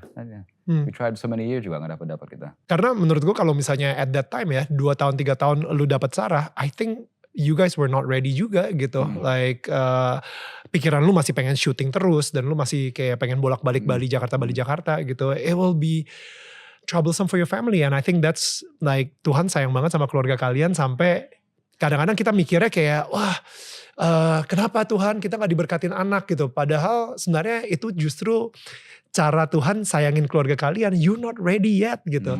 Sampai akhirnya which is Banyak banget ya kita ngerasa momen-momen kayak gitu ya. Bisa dimana kayak you want something tapi kok gak dapet gitu. And then tiba-tiba kayak malah pintu sini tutup, pintu di sana tutup. But it's actually just God's way untuk ngarahin lo kesini, lewat kesini. And then everything happens in the perfect timing. Yeah. I agree. Can you give me an example of like? Ya itu maksudnya kayak Sarah gitu loh, kayak pengen. It's been many things in life. Sampai syuting kan ini keluarga artis lah ya. Aku kan anak pantai di Bali. Bukan. Ya, keluarga artis lah. Maksudnya everything yang terjadi in my life has always been like dan kebetulan, you know what I mean, like dapat syuting bisa ada chance meeting semua orang pas lewat apa gimana, terus meeting Nana, syuting gimana, bisa ada I had her for my wife, and then everything just seems to, you know, I had a bad experience dengan bisnis yang dulu. Adalah disusah bohongin semua orang gimana kan, hancur banget hidup kita bingung sampai what do we do now. Tipikal orang Australia kalau misalnya ke Indonesia banyak kan gitu sih, kita terlalu jujur dan terlalu percaya sama orangnya, terlalu percaya gitu kan. Exactly. And we had a really bad experience di mana we thought that's it, we spent all our money on something, terus kayak gak diperpanjang apalah gitu. So what do we do? When was this? This was ya pas pindah-pindah ke Bali itu ya. Enggak, Jason udah mau 5 tahunan, 2 years after kita, 2 tahun setelah kita berarti pindah ke Bali. At that time ya, 5-7 tadi itu lagi tuh. Jadi lu benar-benar you lose everything. We lost our savings. We lost our like our investment lah hilang. Maksudnya the thing we put all our money into hilang. The reason we moved to Bali. The reason we moved to Bali, everything we changed our life. Itu the hotel and restaurant itu kan hilang. And then you said and I just remembered, benar. And every time ada sesuatu yang kayak jatuh banget, there just always seems to be a reason for it. Abis itu I opened another business, and then until now it's being very good. So that restaurant sekarang pasti would be good, but ya gitu. And this one has gone really well. Jadi kayak that's what you're supposed to do, not that. Jadi intinya harus menyadari bahwa memang dalam hidup tuh pasti up and down gitu. Jangan kita berusaha banget. Ya kalau misalnya lagi di bawah ya do what you can, the best that you can in that situation gitu. And trust everything will fall into place nantinya gitu. Just keep giving your best, do your best, dan pada saatnya nanti semuanya akan ketahuan gitu. Oh ternyata this happened because of this, ini karena ini gitu. Jadi harus lebih banyaknya yang penting bersyukur aja lah di posisi apapun gitu. I always believe that sih, karena kalau gue apapun yang ada di depan mata gue, I always do it with the spirit of excellence. You know, itu apapun yang ada di depan mata gue. Tapi outcome-nya itu udah terserah Tuhan. It's beyond my control gitu, you know.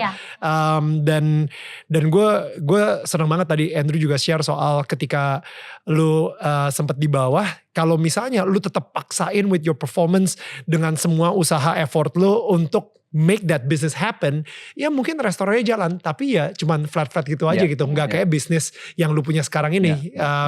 Kayak gue ngerasa ketika kita doa sama Tuhan itu ada 3 jawaban. Yang pertama, yes. Yang kedua, maybe later, not now. Sama yang ketiga, I love you way too much to allow you to do that. Kayak gitu. So it's a no, tapi it's because he loves us too much, you know, to allow us. Kayak kalau misalnya anak lu umur 10 tahun minta diajarin mobil. It's like, you know what, I love you way too much. It's a kind no. It's a kind no, exactly gitu. And see where you are now ketika you're like, oh ya udah berserah aja, Tuhan pasti kasih kita yang terbaik kok untuk kita gitu kan. You have to try and listen to the feeling juga loh. If you just give up like Nana said, if you get a bad thing happen, you go, oh that's it. That was my life.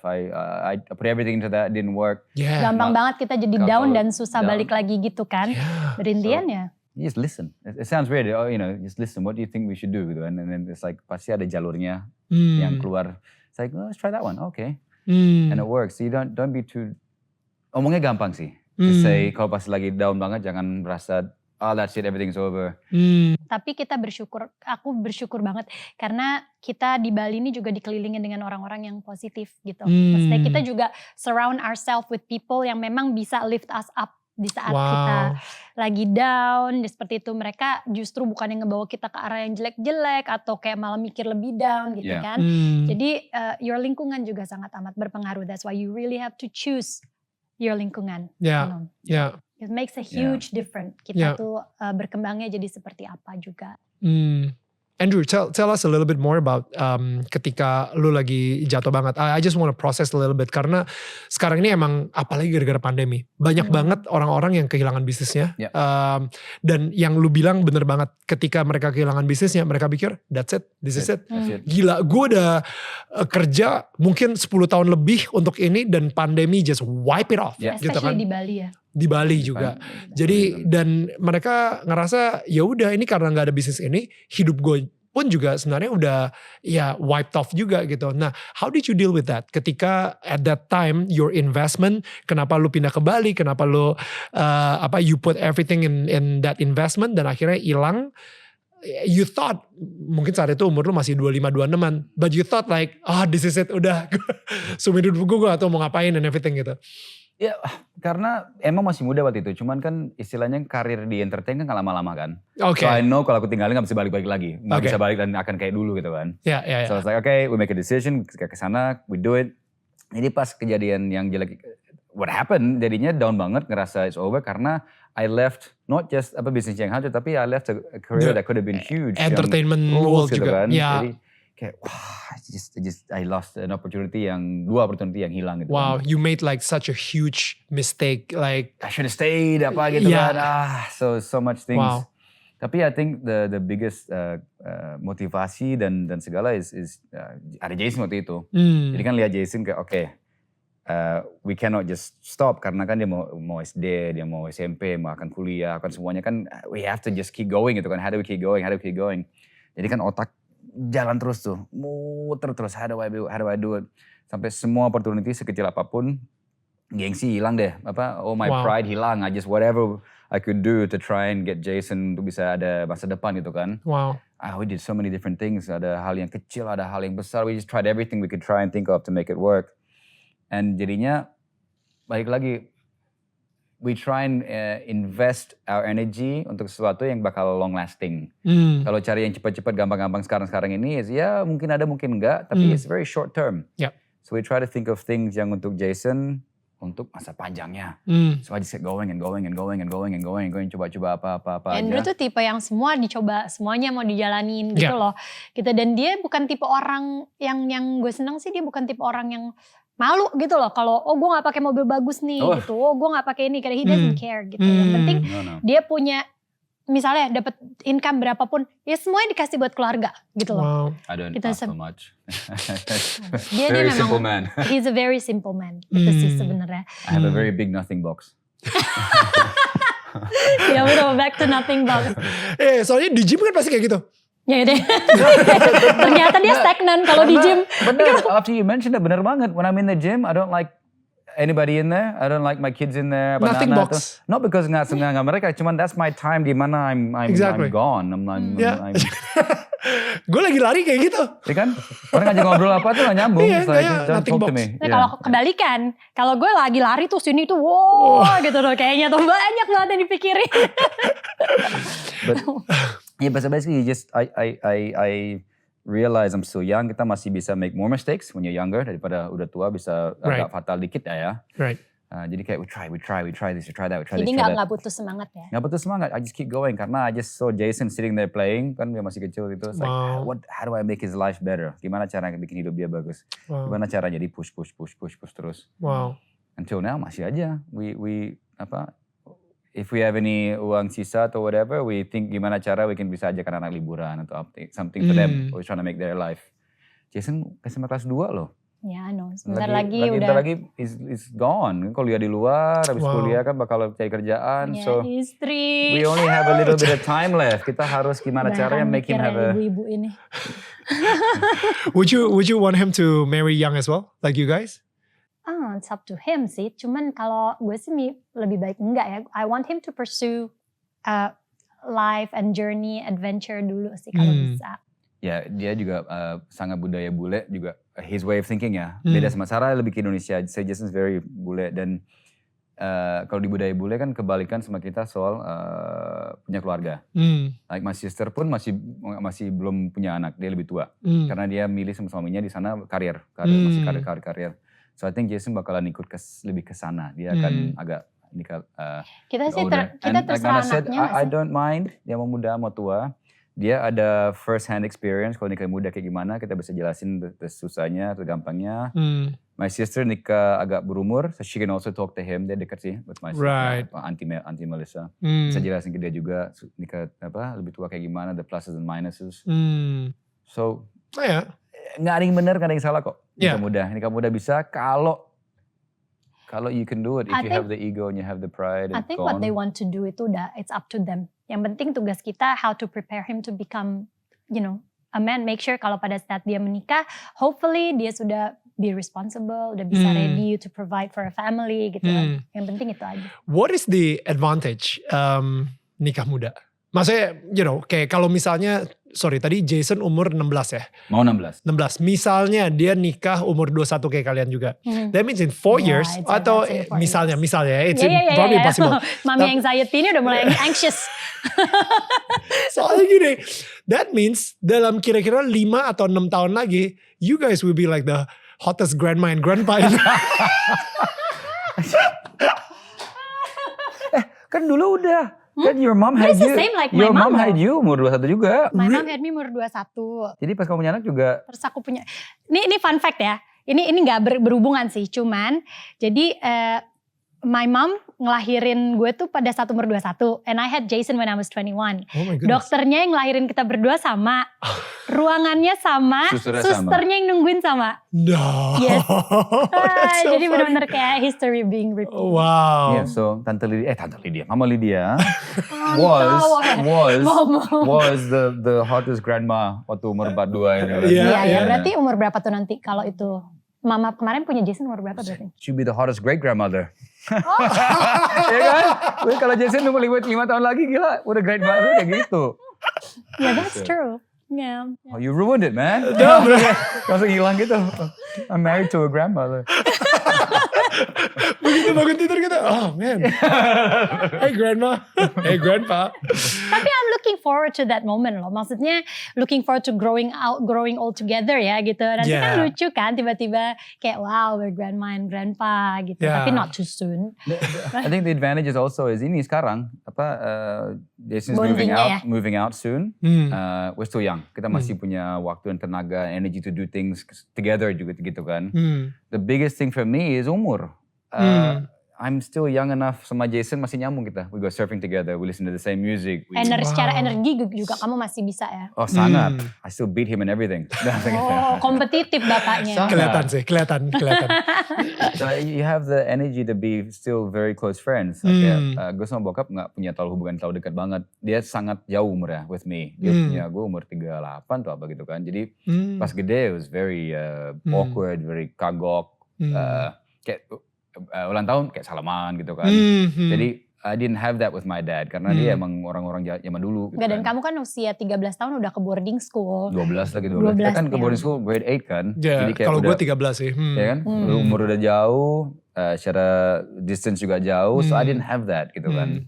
So with Jason berusaha untuk have it and I do have it. Jadi itu untungnya bisa nikah muda. You have the terus nanti kalau anak-anak udah pada gede gitu udah keluar mah kita mau traveling berdua bareng-bareng juga kan masih kuat lah mudah-mudahan ya gitu. Kuat, it's like in 2 years honey. I know. Enggak masih ada Sarah lah. Oh iya. Satu lagi masih ada. Masih ada satu lagi. Belum bisa traveling sebebas itu juga kalian. Please, settle. Okay. Jadi kalau dari menurut kalian nih, seberapa pentingnya sih Tuhan and spirituality in your marriage or maybe in your life journey? Very important. I think itu mungkin secara spiritual, secara ketuhanan gitu, whatever you believe, itu fondasi utama diri kita sendiri. Because I always believe kita tuh kalau kitanya sendiri nggak strong, we cannot.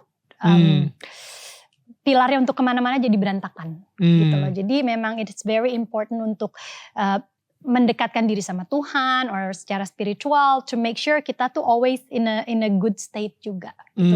We feel peaceful. Harus dari dalam kita bisa merasa peaceful baru kita bisa spread peace kemana-mana. Yeah, right. So for me it's the number one foundation. You have to self-care. And I think it's also very, very, very important. Siapapun, sesukses apapun, seenggak sukses apapun, to always be thankful. To always give thanks. Because it's orang sukses suka lupa what they have. And orang yang lagi down banget, also forget that some of the things they have is they should be thankful for. You know, they have a roof over their head still gitu kan. Anaknya sehat apa gitu kan. Jadi gratitude itu so to stay thankful I think is very good in life. Karena kalau kita terbiasa saying, ini gue banyak, sebenarnya ini agak confusing sih buat gue. Karena sekarang banyak lihat post di social media about toxic positivity. Banyak banget gitu. Orang dibilang staying grateful for everything dibilang toxic. Padahal it's actually something, it's a feeling yang benar-benar bisa kita bangun gitu. And it's a positive thing. It's like a muscle. Yeah, it's like a muscle. You have to train it. Good. I like that. Right? You have to train it. So kalau gue pribadi sih gue gak ngeliat itu sebagai toxic positivity. For me it's karena gratitude menghasilkan hope. And from hope you grow. Gitu. No, that's good. Gue karena gini, gue baca artikel, gue gak tahu ya headline-nya itu kayak agak-agak headline-nya itu lumayan menarik sih. Gue gak tahu kalau misalnya ini clickbait atau apa gitu ya, tapi Nana Mirdad habis sakit gigi dibaptis. What was that? Can you tell like elaborate, itu clickbait atau beneran? Enggak, emang bener-bener. Tadi begitu akhirnya dikasih lihat artikelnya, yes. Itu gue inget banget. Gue waktu itu tuh sakit gigi memang pas lagi di lokasi syuting. Udah gitu kayak berdoa sendiri. Umur berapa? Aduh SMP kelas 3 SMP kalau gak salah. Oke. Kalau gak salah 3 SMP. Oke. Terus kayak itu sakit gigi bener-bener kayak hilang gitu. Abis sakit Ketika lu gigi. doa. Iya, abis itu doa sendiri, abis itu sakit giginya hilang, and then at that time langsung minta sama nyokap, oke gue mau dibaptis gitu. Wait, gue gak ngerti. Jadi, Ya, gue juga harus wait. Gue juga harus wait. Start that it's again. too fast. Exactly, wow.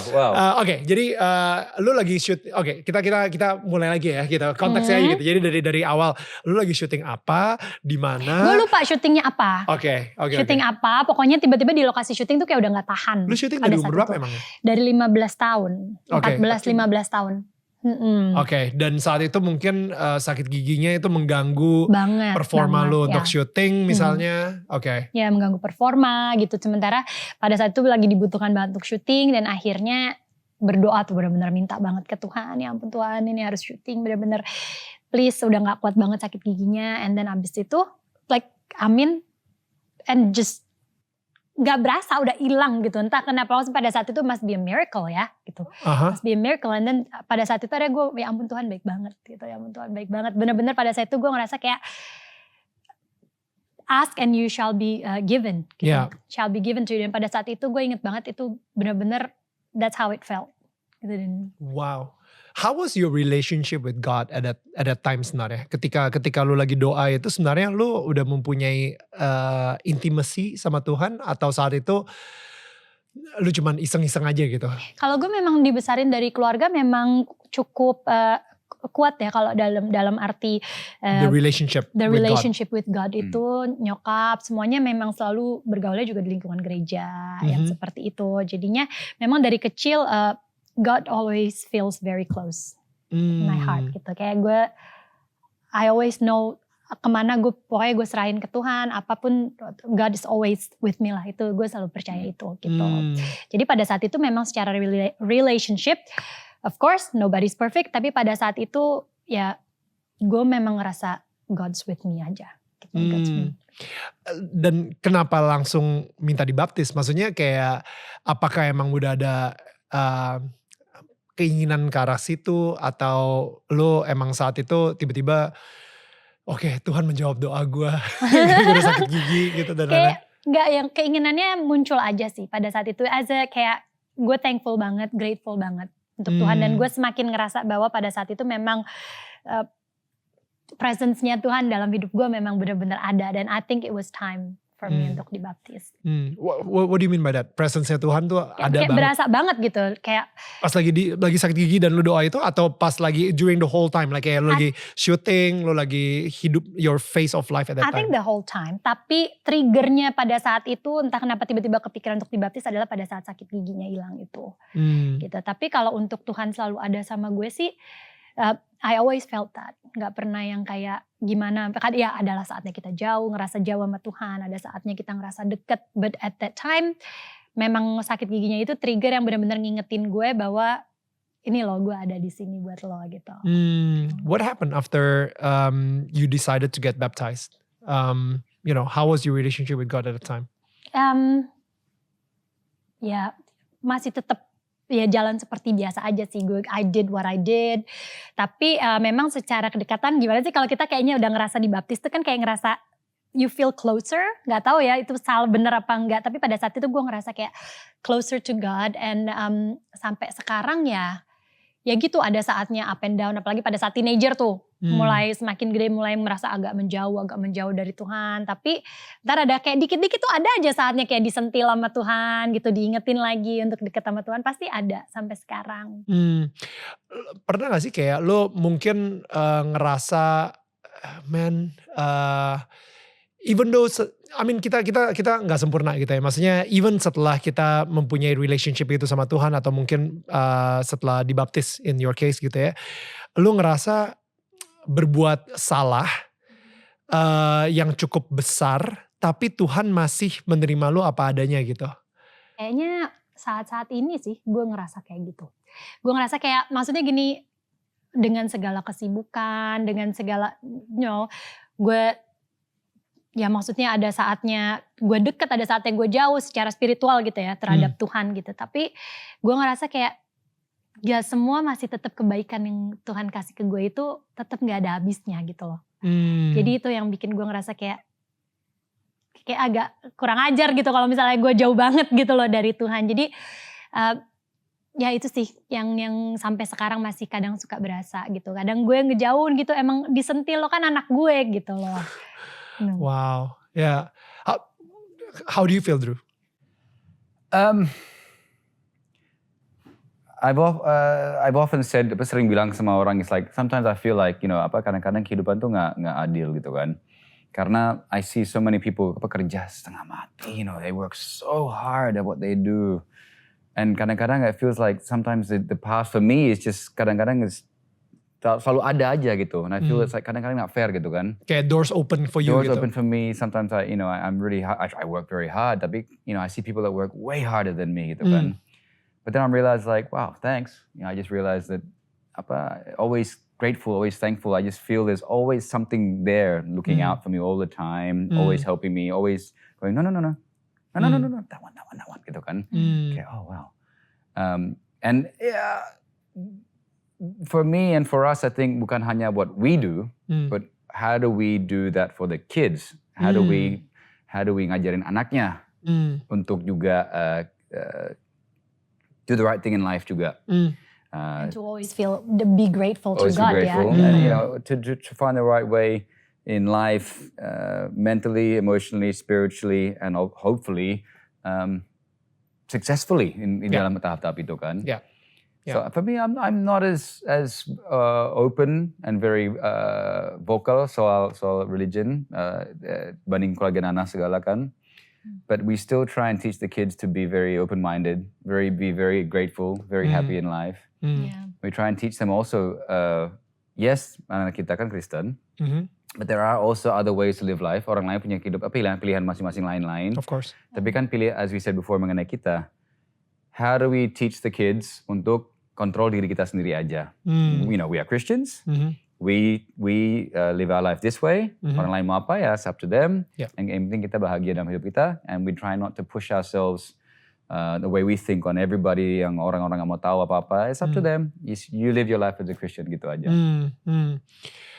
Kayaknya gue jujur ya, semakin dekat banget sama Tuhan gara-gara punya anak 2, ya kan. Ketika anak kedua gue lahir, it struck me. Gue baru ngeh kalau misalnya I don't know how to parent them.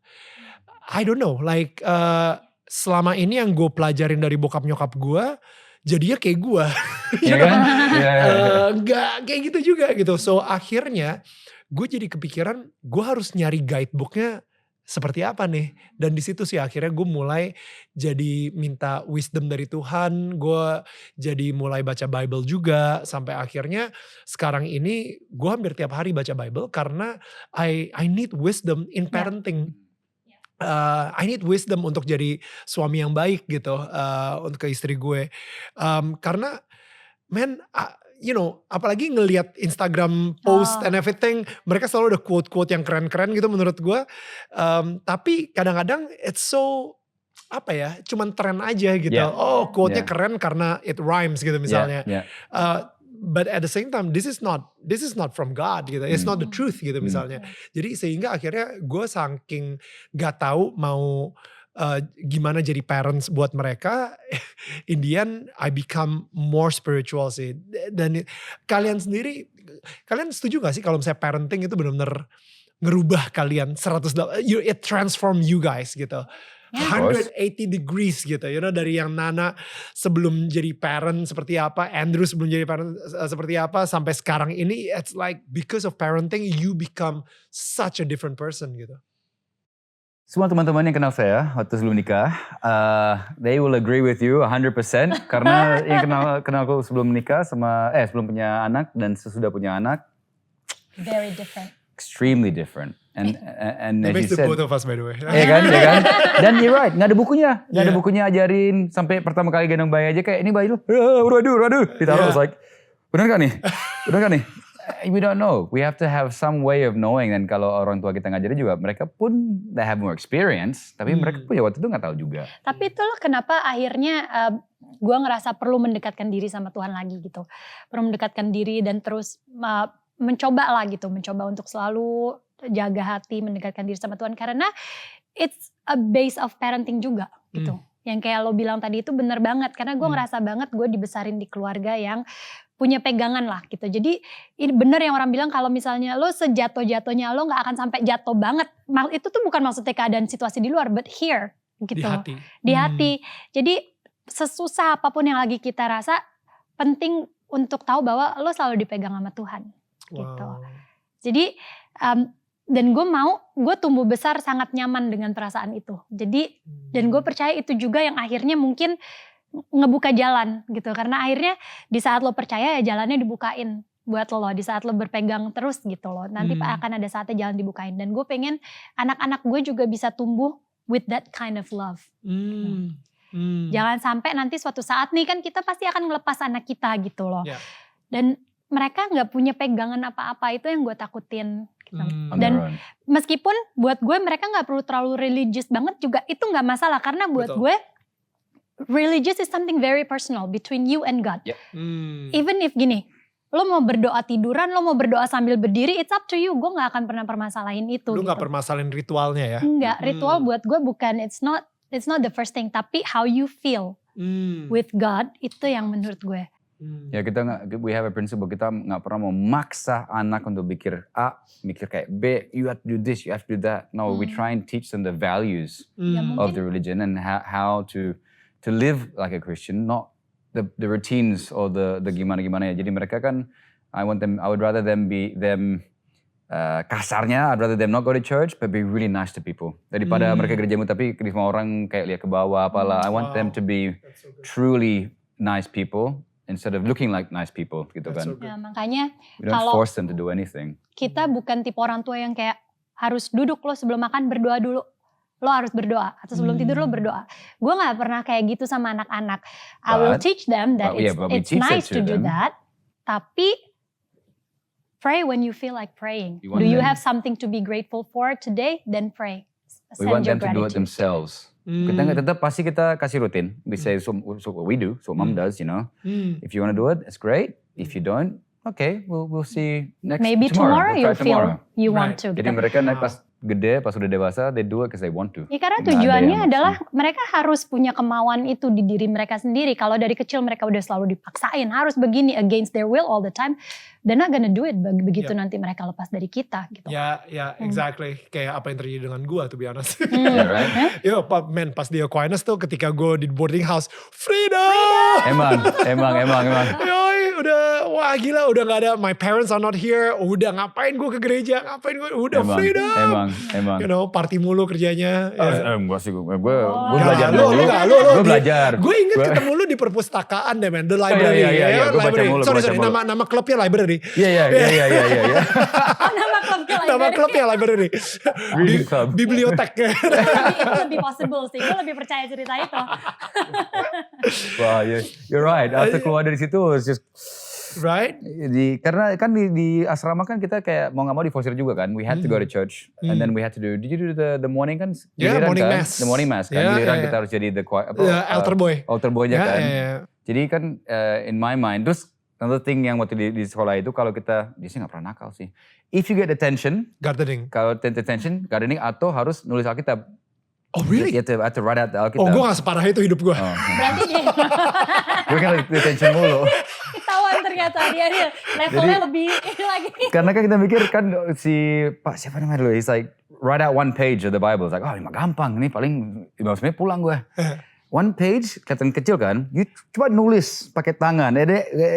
Dia one page Bible translate-nya kayak 30 page tulisannya kan. Jadi udah kayak, this guy beneran. Jadi kan mau gak mau, I didn't want that to happen to my kids. Aku gak mau anak kita ngerasa kayak agama tuh kayak diforsir di mereka. Kayak ngerasa kayak mereka kayak you have to do this, you have to do that. Yeah. We teach them obviously kayak this is what you should do, this is what other people do, this is what we were told to do. Tapi I want you to want to do it. Kalau nggak mau ya oke, we try again tomorrow. It's the feeling yang nggak bisa dipaksain. The ritual itu bisa banget dipaksain. But gimana caranya supaya anak kita have that feeling that they want to be with God. You know? Wow, I like that. Ritualnya itu bisa dipaksain, tapi feeling dalam arti kayak cinta, ya gak sih? Ngerasain cintanya Tuhan sama mencintai Tuhan balik itu gak pernah bisa dipaksain sih. Dan kalau dipaksain malah jadi bisa you get the reaction. Dan justru harus di-build dari kalian juga gitu. Iya. Karena gue sangat setuju. Dimana ketika kayak gue gitu ya. Gak tau, I don't know about Andrew ya. Karena Andrew kayaknya gak pernah separah gue gitu. Cuman sebajingan-bajingannya gue. Tetap aja ada hati kecil gue yang bilang that's not right. You know? Ya itu Yeah. that inner voice. The inner voice gitu. Kayak, Fondasi yang udah diterapin sama orang tua gue. Yang karena orang tua gue ngelepas gue ketika gue lagi puber gitu. Maksudnya ketika umur 13 sampai umur 17 di high school gitu kan. Itu lagi hormonally kayak Parah. Yeah. pengen party, pengen goblok-goblokan sama temen dan lain-lain gitu. Tapi ketika when I did that, nggak tau zaman gue dulu Escapade bro, kalau misalnya di Perth itu klubnya. Itu that was my first time drinking alkohol dan gue bener-bener kayak tidur di pinggir jalan gitu. And the next day gue ngerasa guilty. At least gue masih ada rasa guilty tersebut gitu. Untuk gue tidak melakukannya lagi misalnya seperti itu.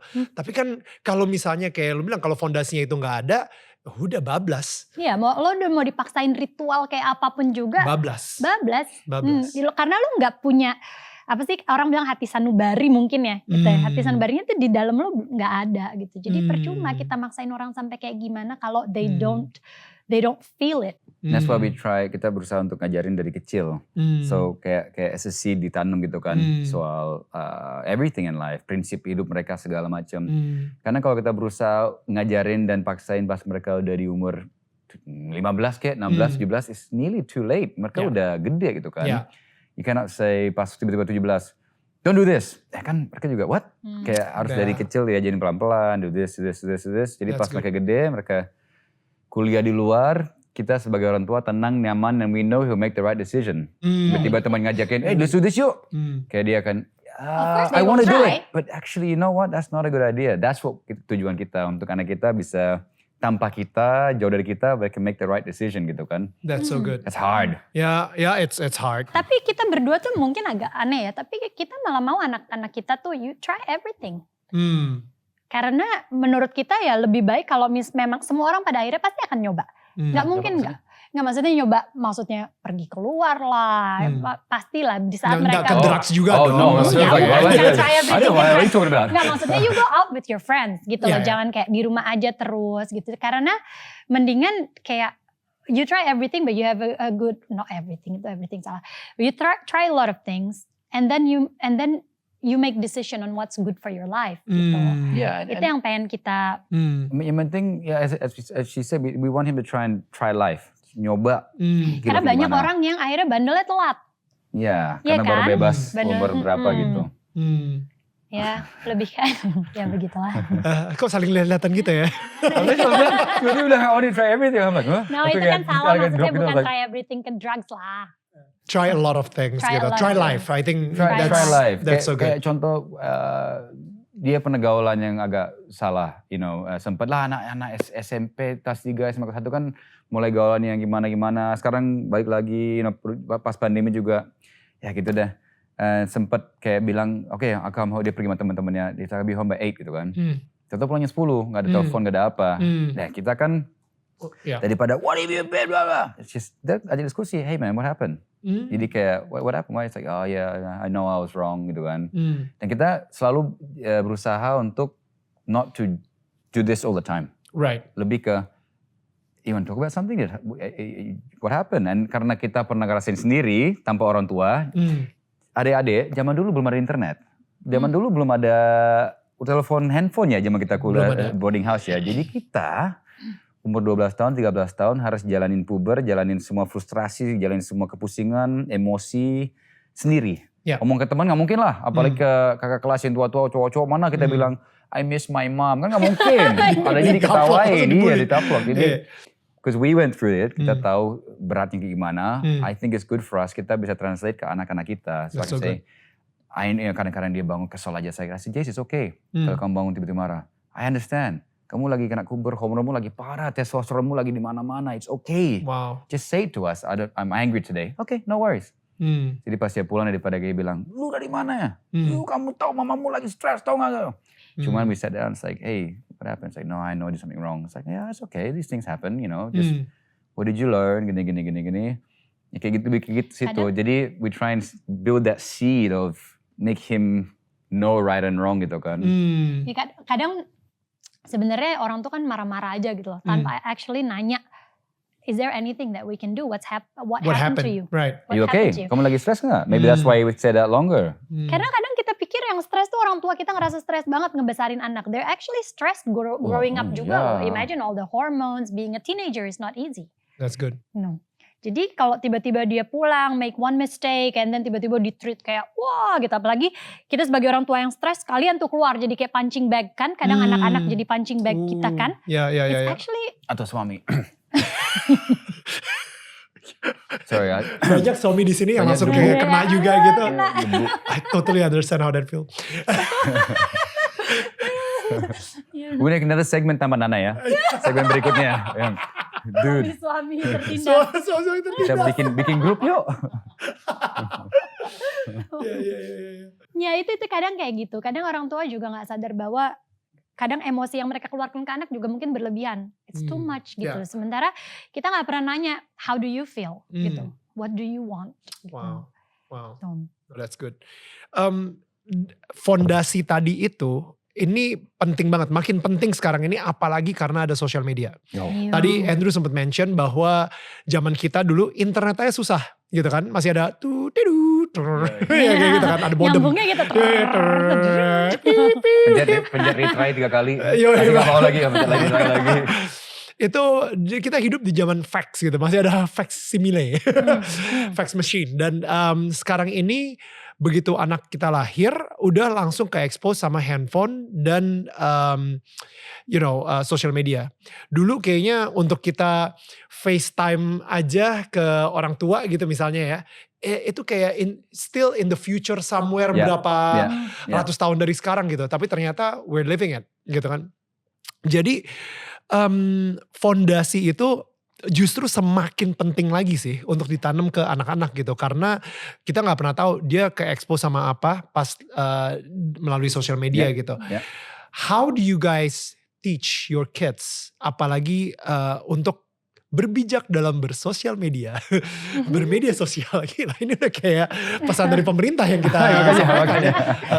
kita kita Jason tuh baru boleh punya social media kemarin, baru mungkin dalam setahun 2 tahun ini ya. Baru justru dia masuk SMA baru kita kasih. Oh wow.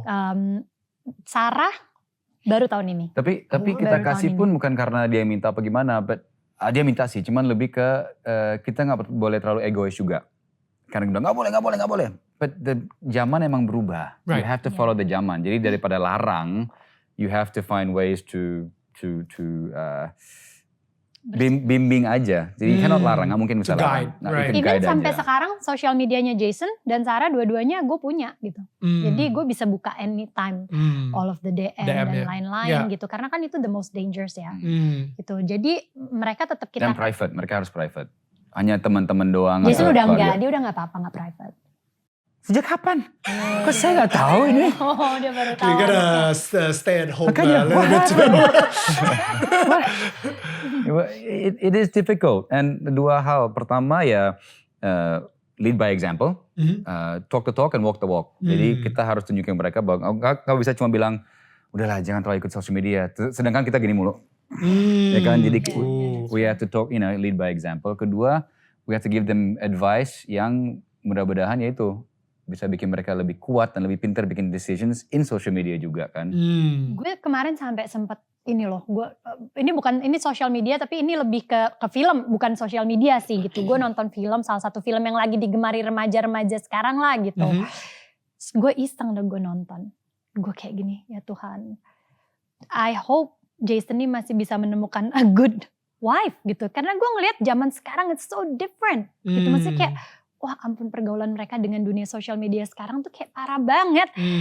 Terus gue punya rasa takut yang besar banget juga buat Sarah gitu. Karena gue ngerasa kayak anak gue perempuan gitu. Terus kayak kalau role modelnya dia adalah orang-orang di sosial media yang dimana semuanya kebanyakan ngasih lihat sesuatu yang it's actually fake gitu. Semua serba filter, semua ini dan itu. It's actually one of my biggest worry dalam ngebesarin anak perempuan gitu. Justru bukan apa-apa, justru how she will value herself. Gitu. Itu yang buat gue paling takut. Makanya sampai sekarang dengan Sarah di social media aja tuh masih gue pantau terus dan terus dan terus.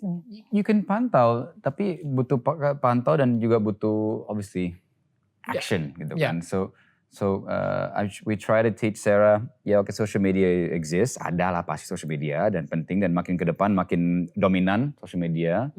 Tapi ada dunia lain juga. So I'm trying to teach her about real life. Ajak surfing terus, ajak ke pantai, ajak keluar, we go bike rides, we do things all the time. Wow. Jadi basically dia gak ada excuse untuk main apa gimana. Jadi hopefully nanti dia lihat bahwa social media is cool and I get stimulation, endorphins keluar gitu kan pas main social media. But that's more fun. Lebih seru mancing, lebih seru diving, lebih seru itu. So that's what I'm trying to balance with her. Kayak lu sama gue sama sih. Lu kayaknya kita harus tergabung dalam sebuah klub namanya DADD. Dads Against Daughters Dating. Lambangnya senapan bro. Jadi emang. Jadi itu gue berharap banget nanti kita berdua gitu ya bisa samping-sampingan sambil bersihin senapan kita. Kalau misalnya ada yang sama lagi kan anaknya. Exactly. Sama. Kamu siapa? Halo om. Iya, pakai kutang gitu kan, buka baju. Enggak lah, lu bisa kasih lihat six pack lu lah. That's the whole point man. Like kenapa gue pengen lu ada di klub kita. Sambil ngangkat barbel gitu.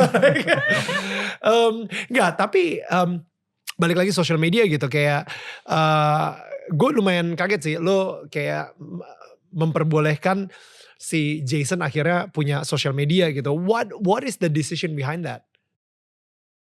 Itu ya dia udah cukup umur lah ya gitu. Maksudnya udah cukup umur. Maturity. Kita lihat dia cukup mature untuk bisa nge-handle social media. Bukan umur loh ya. Orang bisa umur 25 yang gak punya maturity untuk handle social media gitu kan. Wow, so good. Jadi dia punya maturity, kita lihat dia bisa handle dan dia bisa atur dengan benar. So we thought, okay, let's give it a try. We can always take it away again kalau kita ngerasa nggak cocok or disturbing his studies apa gimana gitu kan. Tapi kita lihat bisa dia. And again, we don't know until we try kan. So we try. Kita coba kasih kesempatan gitu. Jadi kita lihat umurnya udah cukup, anaknya juga cukup responsible. Jadi pada saat itu kita pikir maybe kita bisa coba kasih aja open Instagram account gitu. Coba yuk Instagram gitu. And it's like, okay gitu. Can I? Kata gitu. Yeah, you can. Terus mulai coba-coba dikit. Terus kita lihat nih seberapa sempet ada saatnya kita tarik juga. Jadi kayak yang I think it's too much gitu. Ya maksudnya dia mulai over. Itu yang you said before. Refleks tangannya, scrolling apa. Apa-apa dia udah gak bisa diem. Gak bisa bosan. Duduk bentar, pulang sekolah, keluar handphone. Padahal done homework yet? Yeah later. No. You know the rules. Homework dulu. Homework aja, kerja bentar, main handphone. Terus masuk, oh iya, taruh. Jadi lihat, kayaknya udah gak bisa kontrol deh kamu. So, narik dikit untuk ngajarin gitu. Tapi itu perlu involvement orang tua juga. Maksudnya it's not easy. Apalagi di zaman sekarang sih kita tahu. Apalagi dengan orang tua yang harus kerja misalnya. Kerja terus. Kan gak ada yang bisa pantau anak-anaknya on social media, right? Jadi memang balik lagi. I think I'm grateful. We're pretty lucky. Kita banyak kerja dari rumah. Jadi kita bisa pantau gitu. Cuman itu pun aja kita masih have trouble gitu dengan kita di rumah. Makanya gue kadang gak bisa bayangin gimana kalau anak-anak ini benar-benar dilepas banget di social media and gak ada yang mantau gitu. Kita juga selalu sadar bahwa pekerjaan kita di dunia. Kita, me and Nana, milih untuk kerja di dunia entertainment. Yeah. Not them. You guys are public figures. Kita milih tapi we chose this. We chose this life. You know, kita yang milih untuk syuting, kita yang milih untuk itu. No, bukan. Masa kita yang milih? Iya maksudnya kita bisa say no, say yes, it's up to us gitu kan. We are the ones in charge of our careers and stuff. Yeah. Our kids never chose untuk jadi terkenal apa enggak. Ya kan gara-gara kita posting ya mau orang kenal mereka gitu kan. They didn't choose that, we chose this. Jadi gak fair untuk mereka dipaksa untuk harus di foto mulu kapanpun mereka lagi makan di foto apa kita posting terus. So kita bikin keputusan untuk selalu minta izin sama mereka. Kalau kita fotoin mereka, kita rekam mereka, kita selalu minta izin ke mereka. Pertama, can I take a photo? Even to Sarah ya? Even to Sarah kita pasti minta izin. Minta izin sebelum foto. Dan kalau mau posting kita kasih lihat dulu, can I post this? And mereka bisa lihat, no I don't like that. Okay, no worries. Atau bisa bilang, ya sure. Makanya Jason yang udah remaja, udah cowok lagi kan, nyaris gak ada di Instagram kita. Bukan karena apa-apa, emang karena dia lagi di umur yang Ya, kayak dia nggak gitu. mau, dia nggak mau kebanyakan di post juga nggak mau. It's his privacy. It's Gitu. his life gitu kan. yeah. Jadi Wow. dia jadi nggak ada. Sarah masih banyak karena dia masih happy, Masih she's ada fine. kecil ya, meskipun udah mulai ikut-ikutan kakaknya kan dia ngelihat nih kakak gue nggak mau di post, kenapa gue di post gitu kan? Dia tuh kayak gitu sekarang. We always ask permission dari mereka karena it's obviously mereka berhak juga punya privacy segala macam gitu kan. Always ask, Sarah can I post this? Sarah can I do this? Kalau dia enggak, ya enggak. Awalnya kan mungkin buat orang yang ngikutin social media kita dari anak-anak masih kecil, itu mungkin lihat tuh semua social media kita tuh kan kayak anak-anak semuanya. Tapi semakin kesini emang drastis banget sebenarnya kita kurangin, because kita mencoba to respect them as well gitu. Satu dari segi safety, dan kedua juga they're human being, they have to have a choice juga. Apakah mereka tuh mau nggak sih sebenarnya seluruh Indonesia ngelihat mereka gitu loh. Lihat mereka baru bangun, lihat mereka makan, lihat apa kan. Wow. If they want to terjun ke sini, okay, kita banyak pengalaman obviously, so we can teach them and show them. But it's something that I think is very important zaman sekarang. Anak-anak jangan terlalu di-expose dan diekspektasi untuk ikut mak-maknya. Kan sekarang tuh banyak Instagram tuh dikit-dikit anaknya difotoin mulu, dikasih lihat. Mereka masih mandi pun ditaruh Instastory tapi dikasih lama ditutupin sih. Yeah. But it's like you don't know what is happening with these photos and stuff kan. Jadi kayak let's just let the kids be kids. Biarlah mereka jadi anak. Mereka akhirnya jadi posters. Mereka kayaknya yes, that's true. semudah itu untuk posing gitu. Karena nyokapnya, bokapnya gue juga I'm guilty of it gitu ya. Karena setiap kayak lagi ada, ini lightingnya lagi bagus, yuk foto yuk. Dan habis itu mereka udah set. Udah posing aja gitu. Anak-anak udah punya satu sebutan, mungkin karena kita selalu bikin story dan lain-lain. Gue kemarin kaget tiba-tiba anak-anak gue tuh pada bercandain bilang, apa itu mommy's laugh atau mommy's scream. Jadi katanya ada cara gue teriak, itu that's her social media scream. Maksudnya cara dia ketawa excitednya, scream excitednya kita selalu tahu kalau mami lagi Instastory apa enggak. Instastory apa enggak. Karena beda sama kenyataan. And she was like, what really? And Jason's like, yeah mom, you're different. Bukan beda sama kenyataan, tapi that particular ini pasti ya acting gue depan kamera, bukan acting, it's just for sure. My posing gitu. Iya, karena beda. Gue begitu kamera nyala, Daniel Mananta mendadak berubah jadi VJ Daniel. Iya. You know, we have our own different cara kita approach people gitu kan. Tiba-tiba itu ternyata anak-anak ini ngelihat banget gitu. Banget, that's sementara mami yang biasa sama mereka kan ya udah santai aja gitu kan. And apparently they see that sampai mereka bisa lihat that's mommy's taking a story gitu, lagi making a story. But also we try and teach them, we are gimana ya, di social media sekarang banyakan orang cari viral, cari sesuatu untuk naikin followers segala. And itu as you said tadi, sejak the apps deleted, you don't care about the followers apa? Bukan gitu. Nggak, ini out of context sih, tapi gue jelasin dikit ya. No, I mean like gue jelasin dikit aja.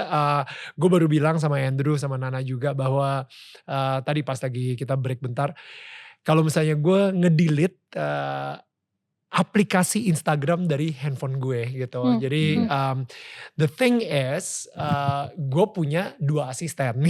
Jadi what I do is gue kirim ke mereka foto gue atau mungkin video gue sehingga mereka yang upload. Kenapa? Permasalahan di gue, ini gue banget ya, ini untuk gue.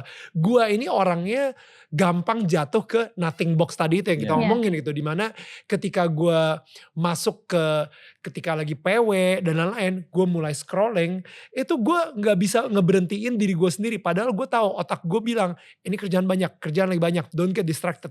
Tapi for some reason I just wanna keep scrolling, nonton video bentar, scrolling lagi. Jadi daripada gue scrolling, mendingan gue delete aja. What I do is, I upload my stuff, tapi I don't scroll. Ya, Instagramnya tetap ada, because you know kerjaan gue di situ gitu. Jadi gue upload, tapi yang upload asisten gue, tapi gue udah berhenti tuh nge-scroll gitu. Karena itu yang paling gue pernah sih sebenarnya delete Instagram account gue.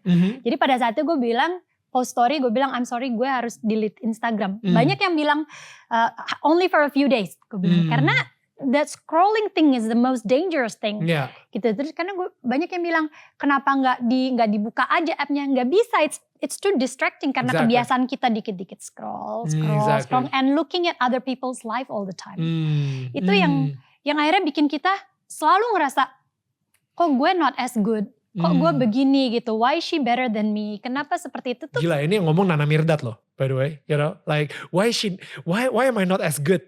You know, like seriously, like. Pada akhirnya kita jadi seperti itu gitu, no matter who you are. Cowok lebih gak peduli ya, cowok mah like meh.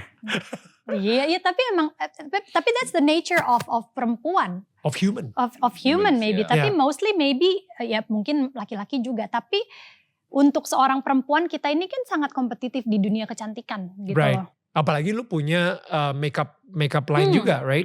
Namir, right? Iya. Dan jadi kayak selalu gue ngerasa banget I'm not good enough gitu. Dan gue padahal kayak gue ngeliat orang itu ya biasa aja gitu. I have what I have and I should be thankful. Tapi kalau lo udah kebiasaan scrolling, in the end of the day it's eating you. It's still masih tetap aja sesuatu yang gak bisa terjadi dengan sendirinya automatically. Jadi the only way to stop it is to put it aside and delete it. That's a good idea. That's a good idea. I like that. Tapi again ya ini karena gue punya 2 asisten gitu. Maksudnya you know kalau misalnya lu gak punya asisten ya you know like. No, but some people is okay. But tadi yang kamu bahas adalah anak-anak. Thankfully kita kan bukan yang benar-benar suka pamer apa-apa. What we post a lot is positivity. Yeah. Finding happiness in small things. We try and spread family, our way of raising family kayak gimana. Jadi anak-anak juga lihat, oh orang tua gue emang istilahnya Instagramer gitu kan. But they don't do hal untuk viral. We don't try and find sensasi. We don't try and show off. We don't try and banding-banding orang. Yeah. Kita lebih ke we try and just spread positivity. Karena sekarang di social media positivity susah banget loh dicari. Sekarang di social media itu semua tuh sensasional. Apa cari sesuatu gimana. And I'm like you. It's like I'll post something you don't like it, up to you. Aku gak akan cari-cari post sesuatu hanya biar dapat di boost apa gimana, nggak juga. It's just like ini gue lagi orang kan orang nanya gitu. Beda nggak? So hopefully anak-anak kita juga lihat social media can be used for good as well. Not cuman buat look how pretty I am, look how good my car is. Look how good this is. That's good. Jadi social media is okay as long as lo pilih-pilih lah kontennya, apa yang lo lihat. Betul. Gitu. Ada yang sempat nanya sama gue gitu kayak, dan menurut Daniel sosial media itu merusak nggak sih sebenarnya kayak gitu ya? Itu sebenarnya sebuah kejahatan nggak? What is it good or bad? Right? For our generation gitu. Gue selalu bilang, well, you know what? Every single tool yang kita punya di dunia ini, it can be good or it can be bad. Right? Maksudnya pisau itu bisa lu bikin sushi terenak di dunia ini atau lu bisa buat untuk ngebunuh orang. Uang lu bisa gunain buat donasi atau lu bisa menghancurkan hidup seseorang. Right? So same thing with social media. You know, as long as you know how to use the tool, bagaimana cara lu membangun orang lain. Jadi ini selalu yang gue tanyain ke diri gue sendiri. Apakah sesuatu yang akan gue lakuin it's not about good or bad. Apakah ini membangun atau menghancurkan? Udah itu aja. Is it building people? Is it making Indonesia a better place? Or is it destroying Indonesia? Or is it destroying someone else? Gitu. Dan gue percaya itu tanggung jawab kita semua juga gitu. Because apa yang kita lakukan sekarang ini dilihat sama semua orang. Jadi setiap orang tuh harusnya mau followersnya 20 juta, mau followersnya 80.000. Kita tuh harus sadar bahwa key opinion leaders. Jadi opini kita ya dilihat banyak orang. Kita harus punya kesadaran bahwa what we do matters. Apa yang kita posting on social media, as you said, apakah ini membangun atau menghancurkan gitu loh. Kita sendiri harus bertanya balik ke diri kita. Gitu karena people don't understand damagingnya seperti apa tuh people yang orang-orang yang melihat gitu. Jadi even orang keep posting on social media this and that, but kadang-kadang it's not only postingan aja, it has effects on other people. Gitu. Absolutely. Guys, I think we have to wrap up ya. Ini udah 1 jam 53 menit kita ngobrol. Oh my god. Wow. Gak berasa. 2 jam loh guys. Ini ngoceh kita, maaf.